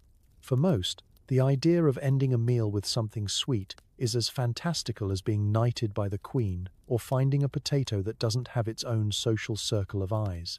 Yet, the craving for something sugary doesn't care about your income or your tooth count. The first thing you learn as a child with a sweet tooth in this world: lower your expectations. Forget visions of frosted cakes, bonbons, or rivers of golden syrup. Dessert here is what happens when you find something that isn't grey, green, or pickled. A single plum in autumn, sun-warmed and soft, is a treasure worthy of celebration. Berries foraged from the hedgerow are instantly fought over and eaten before they ever reach the table. And if someone in the family has a birthday, you might, just might, split a rare, rock-hard biscuit left over from last Christmas, made marginally softer by dunking it in tea for a good 10 minutes. On rare occasions, someone stumbles across a windfall, literally. Windfall apples, shriveled and wormy, are gathered and stewed with a pinch of whatever sweetener can be scrounged up, a dab of honey if you're lucky, a spoonful of jam if you know someone with connections, or just the power of wishful thinking. Served warm in a chipped bowl, it's technically a pudding, and it tastes like autumn, hope, and, mostly, boiled apple. For special holidays, the Victorian peasant kitchen becomes a laboratory of ambition. Flour is hoarded for months, and a single egg is guarded like state secrets. The resulting cake is dense, chewy, and about as sweet as a brick. But you eat it with reverence. Raisins, if they appear at all, are picked out and traded among siblings with the seriousness of the stock exchange. The icing is sometimes just a dusting of flour and sugar, if anyone has some left, or a drizzle of watered-down treacle so thin it could pass for molasses perfume. Children become experts at sniffing out sweets, both literal and metaphorical. A spoonful of jam on bread transforms the entire slice into a festival. The lucky crumb of brown sugar at the bottom of the jar is the highlight of the week. Occasionally, when the mood strikes, you invent desserts out of desperation. Fried bread with a sprinkle of salt and, if the stars align, a little sugar on top. You pretend it's cake and convince yourself it almost is. Sometimes, a neighbor shares a pot of custard, or a cousin visiting from the city brings back a real treat. Candy wrapped in shiny paper. Too pretty to eat, but too rare not to. The piece is split so many ways that by the time your turn comes, it's more a whiff than a taste. But for a few moments, you can imagine a world where dessert isn't a rumor. Mostly, though, sweet remain a fantasy. You end meals not with a flourish, but with a sigh, and maybe a private daydream of plum pudding, lemon tart, or whatever you think Queen Victoria herself might be having at that very moment. Dessert, for the Victorian peasant, is an act of imagination and resilience. A reminder that sometimes the sweetest thing you can have is hope. So you brush the crumbs from your lap, scrape the last traces of jam from your plate, and promise yourself, one day you'll have a whole biscuit to yourself. Until then, you'll savor your dreams, your foraged berries, and the tiny triumphs of making sweetness out of scarcity. 5 mouths, 1 loaf, and a cabbage. You're an expert in portion control, except nobody is ever really full. Seconds is a myth perpetuated by the rich. Feeding a Victorian peasant family is equal parts logistics, negotiation, and creative accounting. The dinner table is a battlefield fought over with ladles and spoons instead of swords. Each meal starts with a quick inventory of what's left. Half a loaf of bread, now doubling as a doorstop. A cabbage that's outlived its welcome, and whatever scraps have survived the relentless scavenging of the week. Everyone lines up, bowls in hand, faces eager or resigned depending on the day's luck. The process begins with rationing. The head of the household, usually whoever's tallest or loudest, serves the portions with a practiced eye. Bread is sliced so thin you can see daylight through it. Cabbage is chopped, stewed, and then spread out like you're auditioning for the job of feeding an army on a single head. You learn how to make soup look fuller by adding water, or how to cut carrots into enough slices to trick a toddler into thinking there's plenty. You become a master illusionist, conjuring abundance from absence. Meals are timed for maximum effect. You eat late to stretch out hunger, sometimes skipping lunch altogether so that dinner feels almost like a feast. The youngest are served first, both because they need it and because they're the most likely to throw a dramatic tantrum if left waiting. Adults get the smallest portions, usually under the guise of not being hungry anyway, but really because hunger is just a part of the job description. The rules of the table are sacred. No snatching, no double dipping, and no arguing. At least,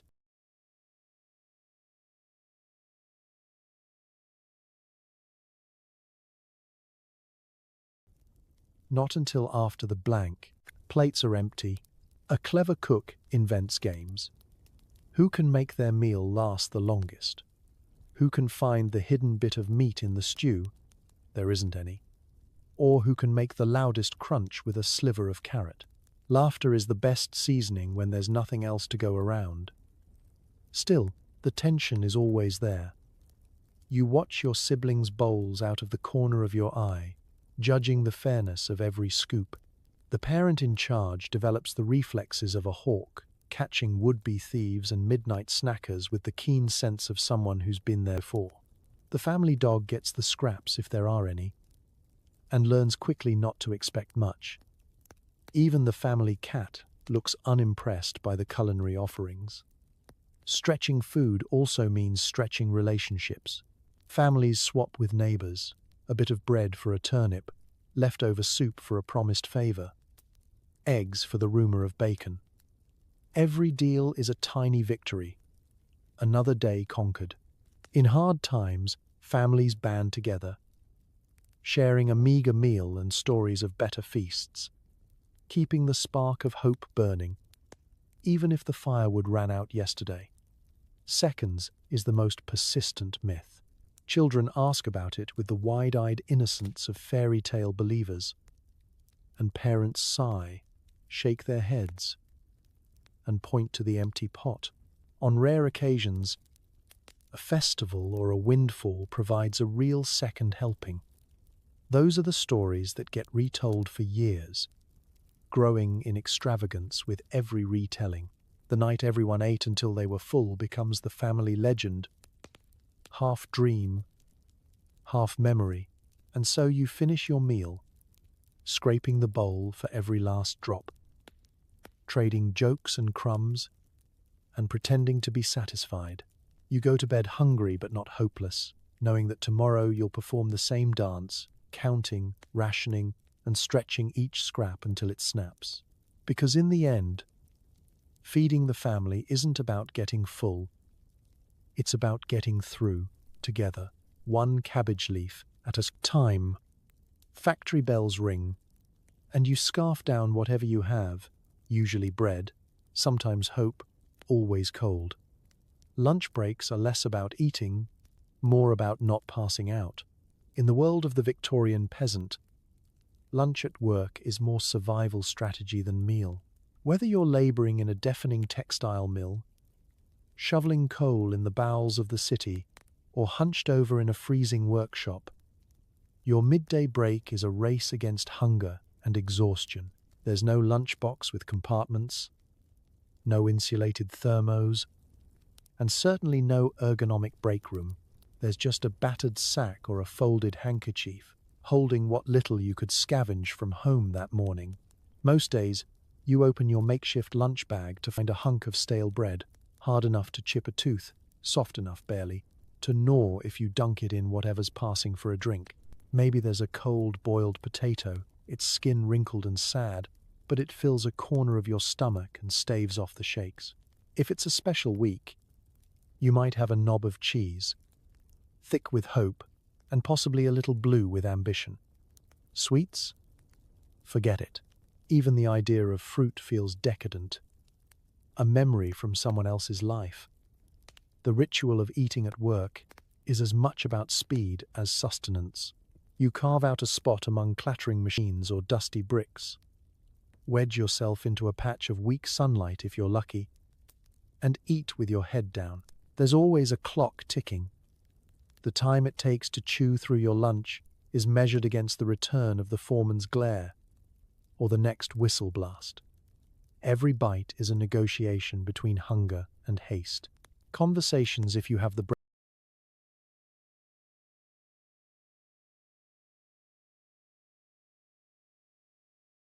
breath for them, drift between gossip and grumbling. Workers compare lunches like poker hands. One shows off a sliver of ham, family miracle. Another reveals a real boiled egg, inheritance or bribe, surely. Mostly, it's bread all around, the meal of the masses. You swap nibbles, trade jokes, and pretend nobodies, counting the seconds until you're back at your post.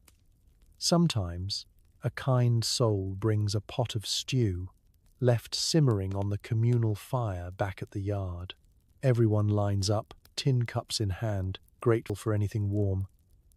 Even if the meat is mostly memory and the vegetables are best described as ambiguous. On rare, golden days, someone gets their hands on a meat pie from a passing hawker, splitting it into invisible slivers to be shared around the group. A gesture that's both generous and slightly heartbreaking. Hygiene is a loose concept. You eat with dirty hands, your food flavored by whatever you've been touching: grease, coal dust, wood shavings, or hope. No one complains. Nobody expects clean. The food's gone too fast to worry about germs, and besides, a little dirt is said to build character and possibly a stronger stomach. The real challenge comes after lunch, when the food sits heavy and the work resumes. You force yourself up, muscles aching, mind already wandering to the next time you might eat. Hunger never really leaves. It just quiets down enough to let you get through the day without fainting on the job. When the bell rings again, you look around and see the same tired, determined faces, people pushing through with empty bellies and stubborn spirits. Because meals at work aren't about nourishment. They're about endurance, staying upright, keeping pace, surviving to see the end of another shift. And if you're lucky, maybe tomorrow's lunch will be a little less cold and a little more filling, but you don't count on it. In Victorian England, you take what you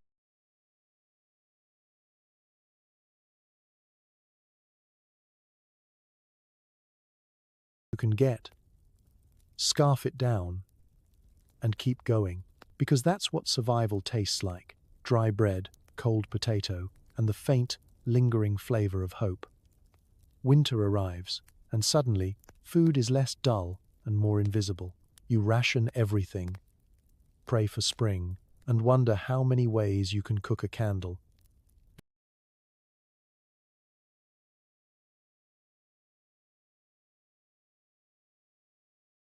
Victorian peasants are connoisseurs of hardship, but winter is where everyone's skills and sanity are truly tested. There's a special panic that sets in as autumn winds down. when the root cellar looks emptier than a banker's heart, and you realize even the rats have packed up and left for a warmer, better-stocked house.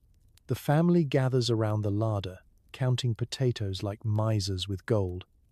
Except every potato is sprouting eyes and threatening mutiny. You start the season optimistic, maybe even a little smug. Look at all those sacks of spuds, cabbages, and onions, safely tucked away. By Christmas, you're starting to edit your recipes. Potato soup becomes potato suggestion, and cabbage stew is now boiled air with garnish. Meals shrink as the days grow shorter. Lunch is often just an awkward silence and the sound of stomachs growling in three-part harmony. Rationing turns from a habit into a high art. You cut bread so thin it doubles as window glass, divide potatoes with mathematical precision, and eye the dwindling supplies of salt and lard with the kind of longing usually reserved for lost love. You plan every meal days in advance, reusing scraps and inventing new ways to make thin soup taste of something other than disappointment. Sometimes you dream about feasts. Sometimes you dream about licking the mixing bowl clean. Occasionally, you just dream about licking the bowl. Foraging is technically still possible if you count gnawing on tree bark and convincing yourself that dandelion roots taste a bit like coffee. Even the family cat starts looking at the candle with interest. And you wonder how many recipes there are for boiled boot leather. Answer: too many. Anything vaguely edible is a candidate for the stew pot. You reach a point where you're boiling bones for so long, you start to sympathize with the bones. The physical effects creep in. Everyone is thinner, moving slower, speaking less. The cold seems sharper, more personal. You sleep to pass the time, huddled under every blanket you own, listening to the wind and pretending the ache in your belly is just anticipation for tomorrow's feast, which will be, as always, an elaborate fantasy, starring bread, meat, and the color green. But the worst part isn't just hunger, it's the monotony. Day after day of the same bland, thin gruel. The excitement of variety fades until even a stray onion skin is enough to cause genuine debate. Do you put it in the soup or save it for garnish? Children ask questions like, "Will we ever eat pudding again?" And you answer with the classic parental tactic, change the subject.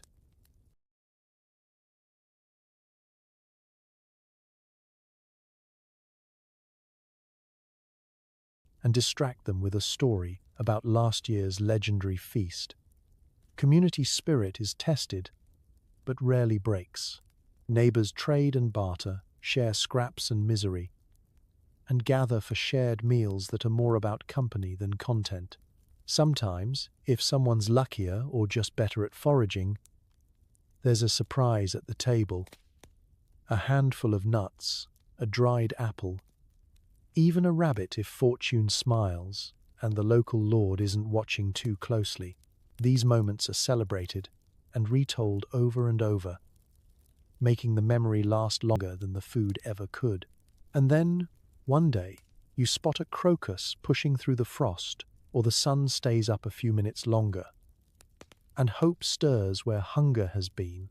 Spring brings new greens, eggs, a sense of survival against all odds.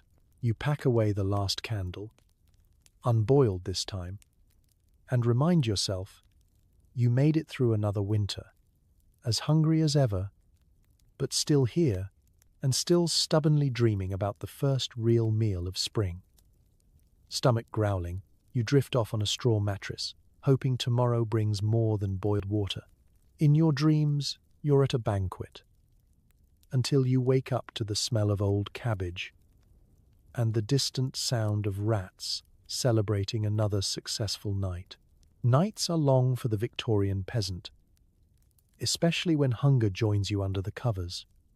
Your mattress, if you're lucky enough to have one, is stuffed with straw that's been flattened more times than your spirit. Each time you turn, it crackles, a crunchy reminder that comfort is for the rich, and even then, probably overrated. The blanket smells like generations of soup and desperation, but you pull it up tight anyway. Anything to keep out the cold and the memory of dinner. Falling asleep hungry is its own special ritual. You lie on your back, hands over your stomach as if you might hush the complaints. Your mind goes on a midnight tour of all the food you've ever loved. Crusty loaves, warm stews, golden eggs, and roasted meats.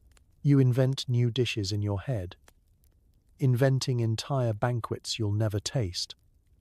And for a while, the dream feels real.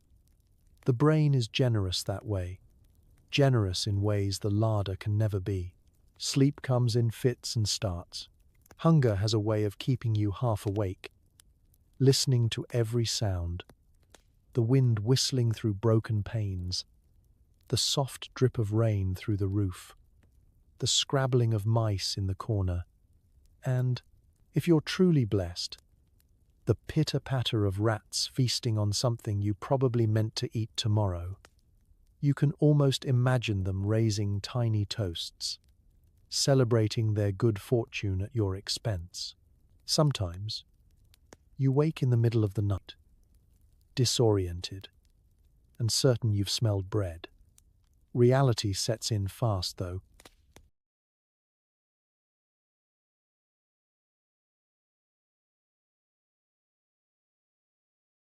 As the cabbage in the corner reminds you who's really in charge. You get up, sip cold water from a chipped mug, and crawl back under the covers.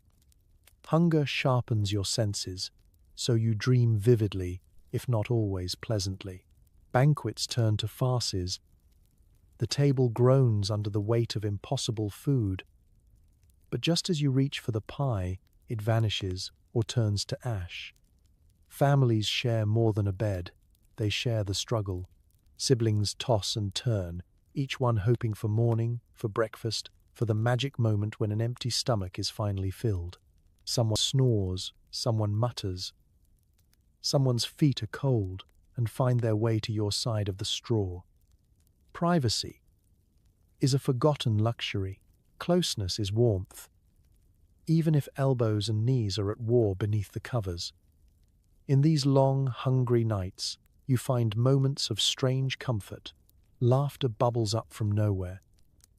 A joke about how thin the soup was, or how today's bread could double as a shield.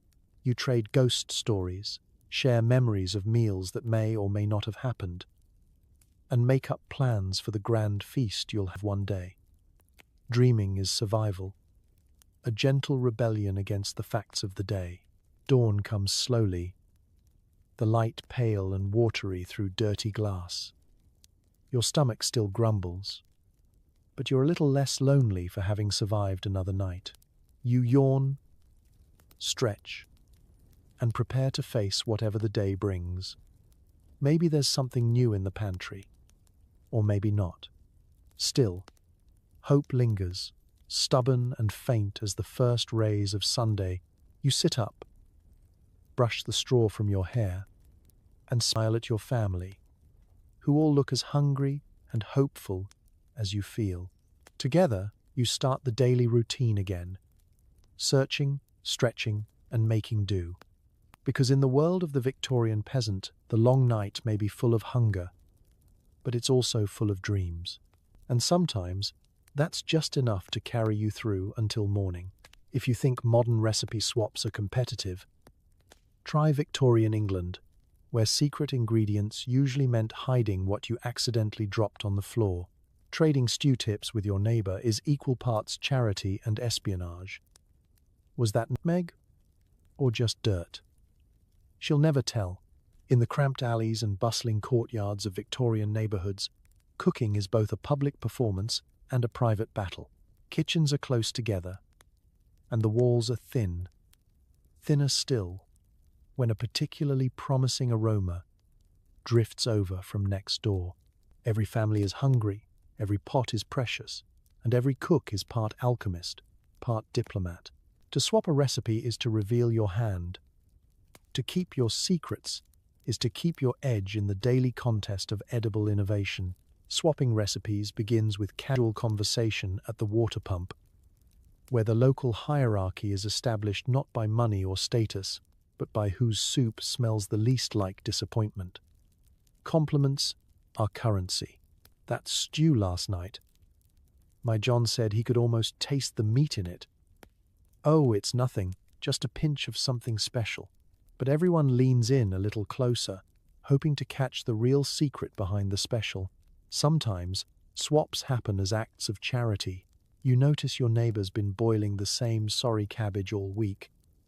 So you offer a tip, add a spoonful of vinegar, or toss in a crust of stale bread for body. Sometimes you trade outright. A handful of wild herbs for a promise of the good porridge recipe that miraculously gets the children to eat without complaint. But these trades are never as simple as they seem. Ingredients are precious, and every family has at least one secret ingredient they guard like treasure, whether it's a scrap of bacon fat or a suspiciously unidentifiable powder from the back of the pantry. Of course, there's a darker side to the culinary exchange. Not every cook is honest, and not every tip is trustworthy.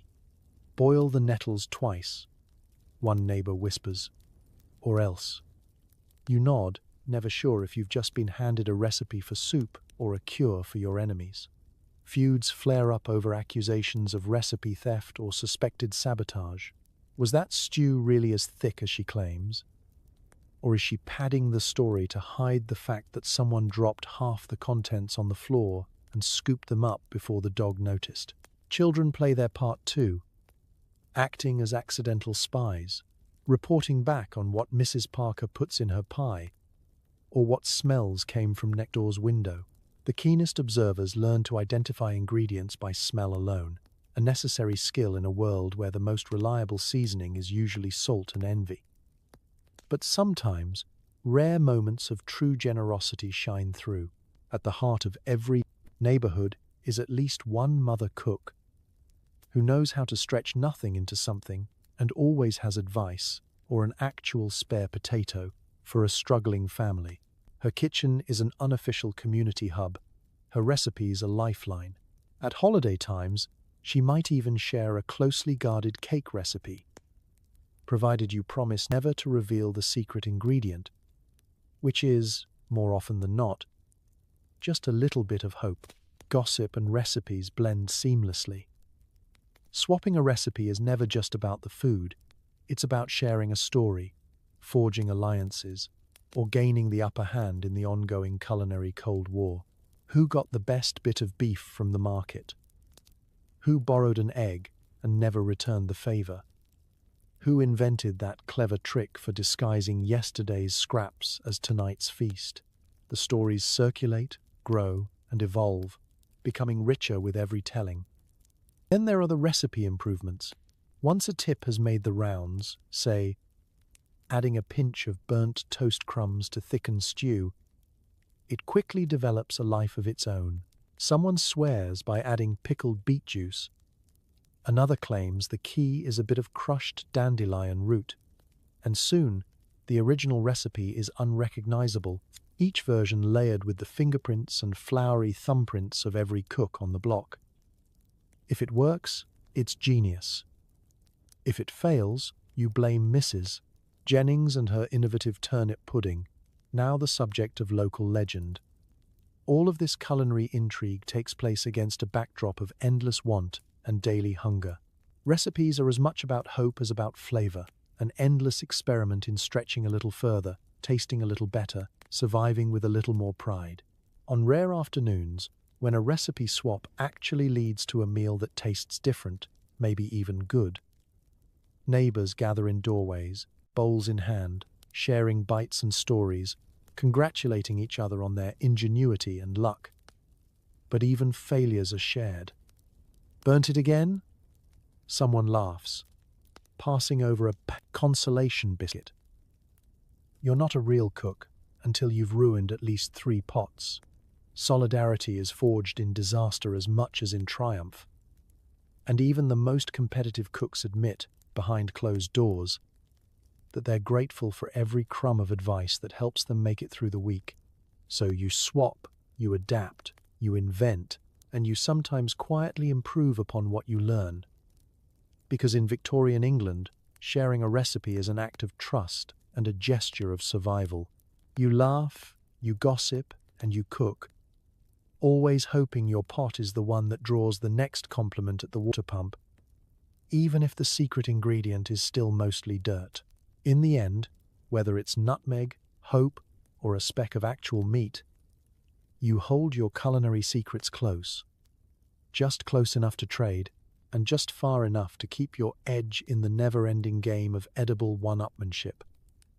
No matter how tightly you seal your bread, the rats are better at food storage than you are. At night, you hear them scurrying, having a feast with more variety than you've seen all year. Sometimes, you wonder if you could catch one for your own stew, or if that's a recipe for a haunting. The Victorian peasant's struggle with rats is a tale as old as bread itself. You can cover your bread with a bowl, tie up your flour in a sack, and dangle your cheese from the rafters. But the rats always find a way. If you listen at night, you'll hear the secret life of the kitchen, the pitter-patter of tiny paws, the gnawing of teeth sharp enough to cut through nearly anything, and the occasional triumphant squeak as another crumb falls to the dark side. The rats are not just surviving, they're thriving, hosting midnight banquets in the spaces between the walls and under the floorboards, often with better attendance than your last Sunday dinner. By day, you do your best to pretend they don't exist. You patch the holes, set traps with the optimism of a lottery player, and occasionally launch a broom-based assault on the larder. But for every rat you see, there are at least 5 more waiting in the wings, ready to snatch any stray morsel or leftover scrap. Some families try to keep a cat, but even the boldest feline eventually learns that the rats are not just competitors, they're the shadow government of your pantry. The cleverest rats are legends, known by name and reputation. Old Scarback, with his missing ear, who's been outsmarting the family for years. Little Queenie, who once dragged a boiled potato up 3 flights of stairs without being caught. You tell stories of their exploits, as if they're cunning anti-heroes instead of the reason your bread now comes with a side of teeth marks. You develop rituals to protect your food. Hang your bread in a bag from a hook, wedge your cheese in a tin with a rock on top, or, in truly desperate times, sleep with your potato sack under your pillow. Of course, the rats see this as a challenge. By morning, you discover the sack gnawed open, the bread missing, and the family cat pointedly looking the other way. You make peace with the fact that some of what you cook will always be for the rats. The children are both terrified and fascinated. They compete to spot the most rats in a single night, and some even lay tiny traps made of string and wishful thinking. On especially hungry days, you catch yourself eyeing the biggest rat and calculating, just for a moment, whether a rat stew is really out of the question.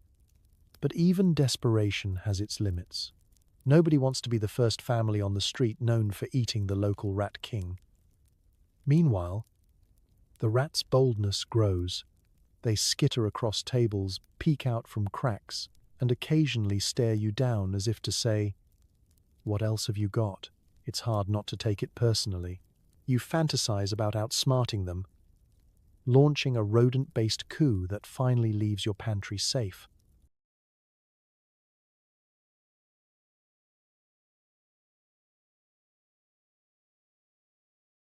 But deep down, you know that the rats were here before you, and they'll be here long after you've eaten your last crust. Rats are resourceful, almost admirable, if you ignore the teeth marks on your only decent loaf. They move in at the first sign of warmth or crumbs, raise families with reckless abandon, and seem to know exactly when the bread is freshest. Some nights you lie awake, listening to their secret parties, and imagine them critiquing your kitchen skills. Tonight, a delightful crust, notes of rye, a slight hint of lard, compliments to the chef. They're the original food critics. And unlike your in-laws, they never wait for an invitation. Sometimes, you find yourself developing a strange respect for your furry foes. They've survived plagues, poisons, and the angry boot of every generation before you. They know more about survival than half the humans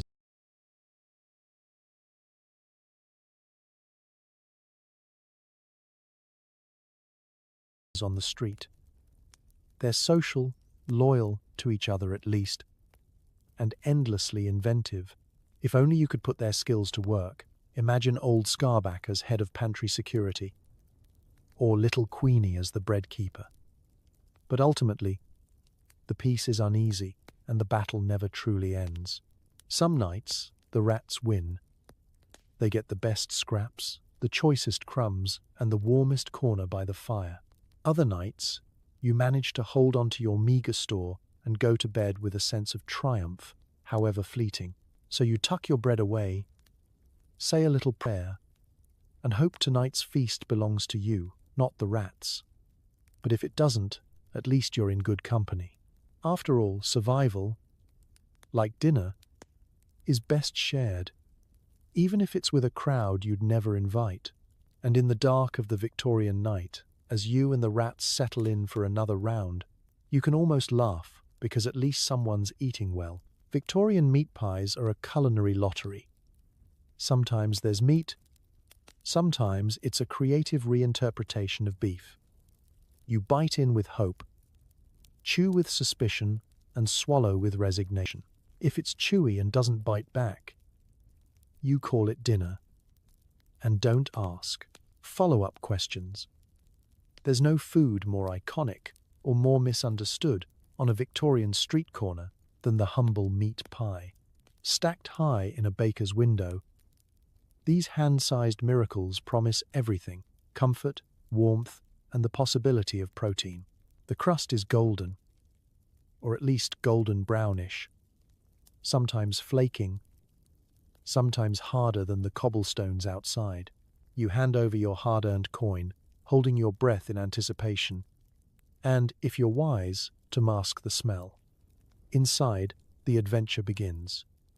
Some days, the filling is undeniably meaty, chunks of something that once had legs, possibly even 4, nestled in a gravy so thick you could mortar a wall with it. These are the legendary pies, the ones you'll tell your grandchildren about. The night I had 2 bites of actual beef. More often, though, you're greeted by a mysterious mixture.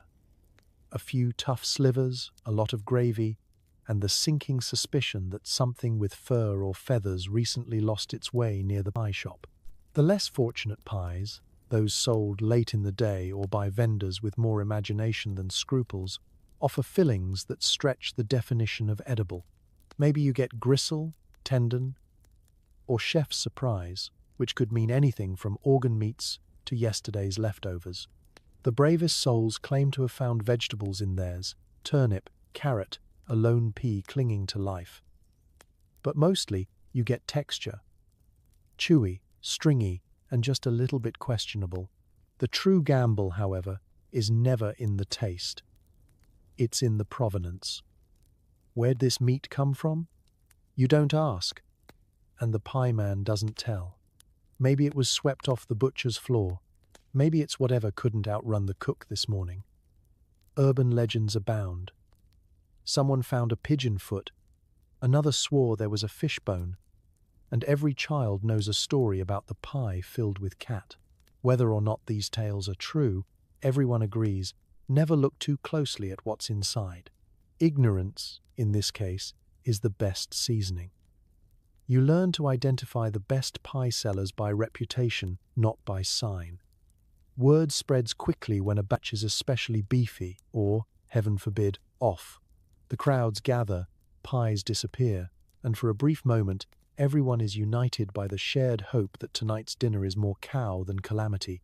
The unlucky trudge home with a pie that's mostly crust, muttering under their breath and promising to try the other vendor tomorrow. At home, Meat pies are more DIY. You save scraps of whatever you have, add a handful of stale breadcrumbs, a splash of thin gravy, and anything that passes for seasoning. Encase it all in a tough dough and bake it until even the rats look envious. Children squint at the filling, adults warn them not to complain, and everyone agrees. As long as it's hot and you don't break a tooth, it counts as a meal. There's a strange camaraderie in meat pie roulette. The act of eating one is half dinner, half dare, a ritual where everyone's in on the joke and nobody expects too much. You eat quickly, thank the universe for the protein, real or theoretical, and hope that tomorrow's pie will be just a little less mysterious. And so, you finish your last bite, wipe the gravy from your chin, and let out a sigh of satisfaction, resignation, or possibly relief. Another day, another mystery solved, or at least, another dinner survived. Because in Victorian England, sometimes the only thing thicker than the gravy is the plot. There's nothing like a holiday to raise culinary spirits and expectations. On festival days, the street fills with smells you barely remember. Roasted chestnuts, sweet buns, and things wrapped in pastry. You line up for a taste, knowing the next one might be a year and a small miracle away. There's nothing like a holiday to raise culinary spirits and expectations. On festival days, the street fills with smells you barely remember. Roasted chestnuts, sweet buns, and things wrapped in pastry. You line up for a taste, knowing the next one might be a year and a small miracle away. In Victorian England, festival days are the dazzling punctuation marks in an otherwise endless sentence of boiled cabbage and gruel. For the rest of the year, you eat to survive, to stretch another day, to fill your belly with something, anything, warm and vaguely edible. But when a festival comes around, you're allowed to eat, to celebrate, to hope, and, just for an afternoon, to remember that food can be about joy as much as survival. Preparation begins long before the first bun appears. The whole family saves every stray farthing, stashes away eggs and flour, and whispers strategic plans for getting the best spot in the line when the vendors roll out their carts. If someone in the house can sweet-talk a baker or run errands for a street hawker, so much the better. Every scrap of goodwill is traded for the prospect of a festival treat. The morning of the festival dawns differently. People are out in the streets early, washing faces and scrubbing boots, children in their best, least patched shirts, mothers with a hopeful gleam in their eyes. Fathers look less worried, if only for a day. Even the air feels lighter, humming with the excitement of possibility. The main event is the parade of food. You follow your nose through the press of neighbors, weaving between stalls piled high with golden sweet buns, rows of meat pies, towers of bright, sticky toffee apples, and sausages sizzling on open grills. Roasted chestnuts spill out of brown paper, filling your hands with warmth and your mouth with something richer than most Sunday dinners. There are pastries glistening with sugar, lardy cakes, puddings that wobble with the promise of actual fruit, and, if you're very lucky, a savory pie that isn't mostly air and yesterday's gravy. You know you're gambling with your entire weekly budget, but you hand over your coin anyway. Today is not for saving. Today is for remembering what food can do to a soul starved of everything but routine. You eat your buns slowly, savoring each bite as if it might be your last, which, given the price of yeast and raisins, is entirely possible. Children run wild, faces smudged with jam, clutching sticky remnants of sweets that might last the afternoon if they ration carefully. Spoiler, they won't. Every treat is a treasure. Toffee sticks to teeth and lips. Tiny cakes disappear in 2 bites. And the daring few try everything, racing from pie to pie in a sugar-fueled haze. There's a social aspect too. Festival food is for sharing. If not the actual bun, then at least the memory of how it tasted. Neighbors swap bites and stories, promising to trade next year if one household gets luckier with the coins. People who barely nod to each other on the street most days are suddenly swapping tips on where to find the best pudding or debating the virtues of one street hawker's sausage over another's. The feast is communal. Laughter and gossip are the unspoken sides. But festival fare is also about longing. The abundance on offer throws the rest of the year's meals into sharp relief.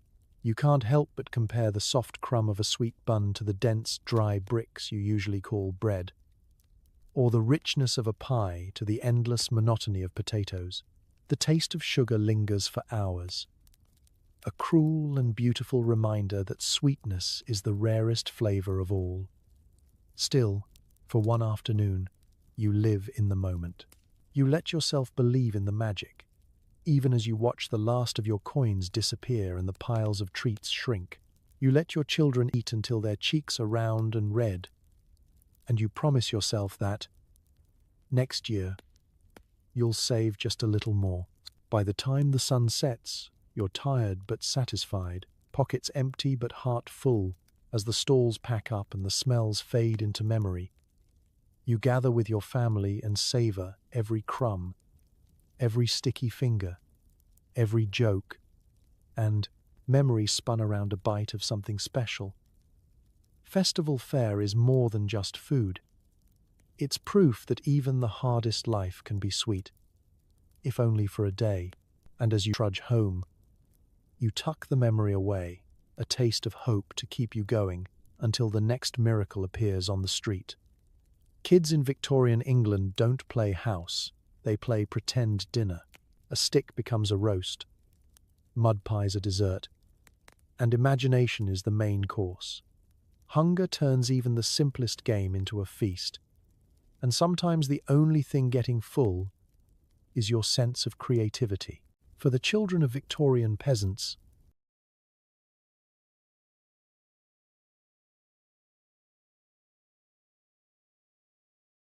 hunger isn't just a background hum, it's the main character in every childhood story.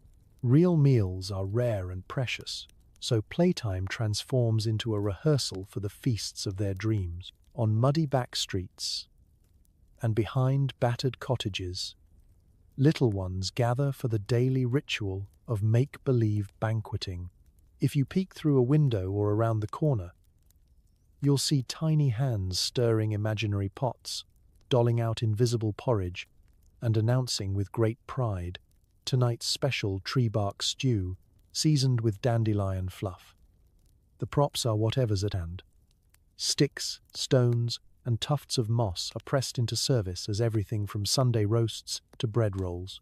Clumps of weeds are garnished and set out in cracked saucers, while an old tin lid might serve as a prized platter for the day's catch. A pebble wrapped in leaf, artfully described as smoked fish. For dessert, mud pies are decorated with flower petals and bits of broken crockery, looking more appetizing than anything to be found in the real kitchen.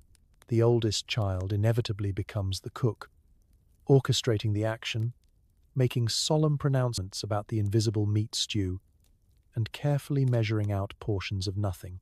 You get 2 spoonfuls, and you get 3, because you finished your chores. Siblings and friends gather around, solemnly pretending to chew, sometimes smacking their lips or sighing with exaggerated contentment. It's a theater of wishful thinking, and every child is both star and audience. Sometimes, the play gets competitive. Who can build the biggest mud pie or find the smoothest stone for butter? Trades and bargains are struck, one perfect leaf for a slice of imaginary bread, or a handful of acorns in exchange for a pretend potato. Arguments break out over who gets the last crumb of pretend cake, resolved only when someone's mother yells that it's time to help with real chores or, with luck, for a real meal. Imagination doesn't stop when playtime ends. Bedtime stories are often about magical feasts and bottomless bowls of porridge, served by fairies, giants, or kindly old women with secret gardens. Children drift to sleep full, if only of dreams. They wake the next day to the familiar rumble of hunger, and the game starts anew. The grown-ups watch all of this with a mixture of sadness and pride. They know that play is a shield against hunger, a way to stretch the mind when the body can't stretch another bite out of the larder. Sometimes, if there's an actual scrap of food to spare, the line between game and reality blurs. A crust of bread is served with fanfare. A sliver of cheese is divided with ceremony, and everyone pretends for a moment that it's a banquet worthy of royalty. But make no mistake, these games build more than just castles in the air. They forge resilience, empathy, and a sly resourcefulness that will last long after childhood has ended. Today's little chefs and make-believe bakers become tomorrow's survivors. People who know how to scrape by and make joy out of nothing at all. So next time you see a muddy-faced child serving a pebble on a broken plate, don't correct them. Just smile and ask for seconds. After all, in Victorian England, a full imagination is sometimes the only kind of full you get. And for one moment, laughter and creativity can fill a belly better than even the best cabbage stew. So tonight, as you settle into your bed, a real bed, with sheets that don't double as winter insulation and a pillow not made from hay, take a quiet moment to reflect on your journey through Victorian peasant cuisine. You survived a day of gruel, cabbage, potatoes, and the thrilling possibility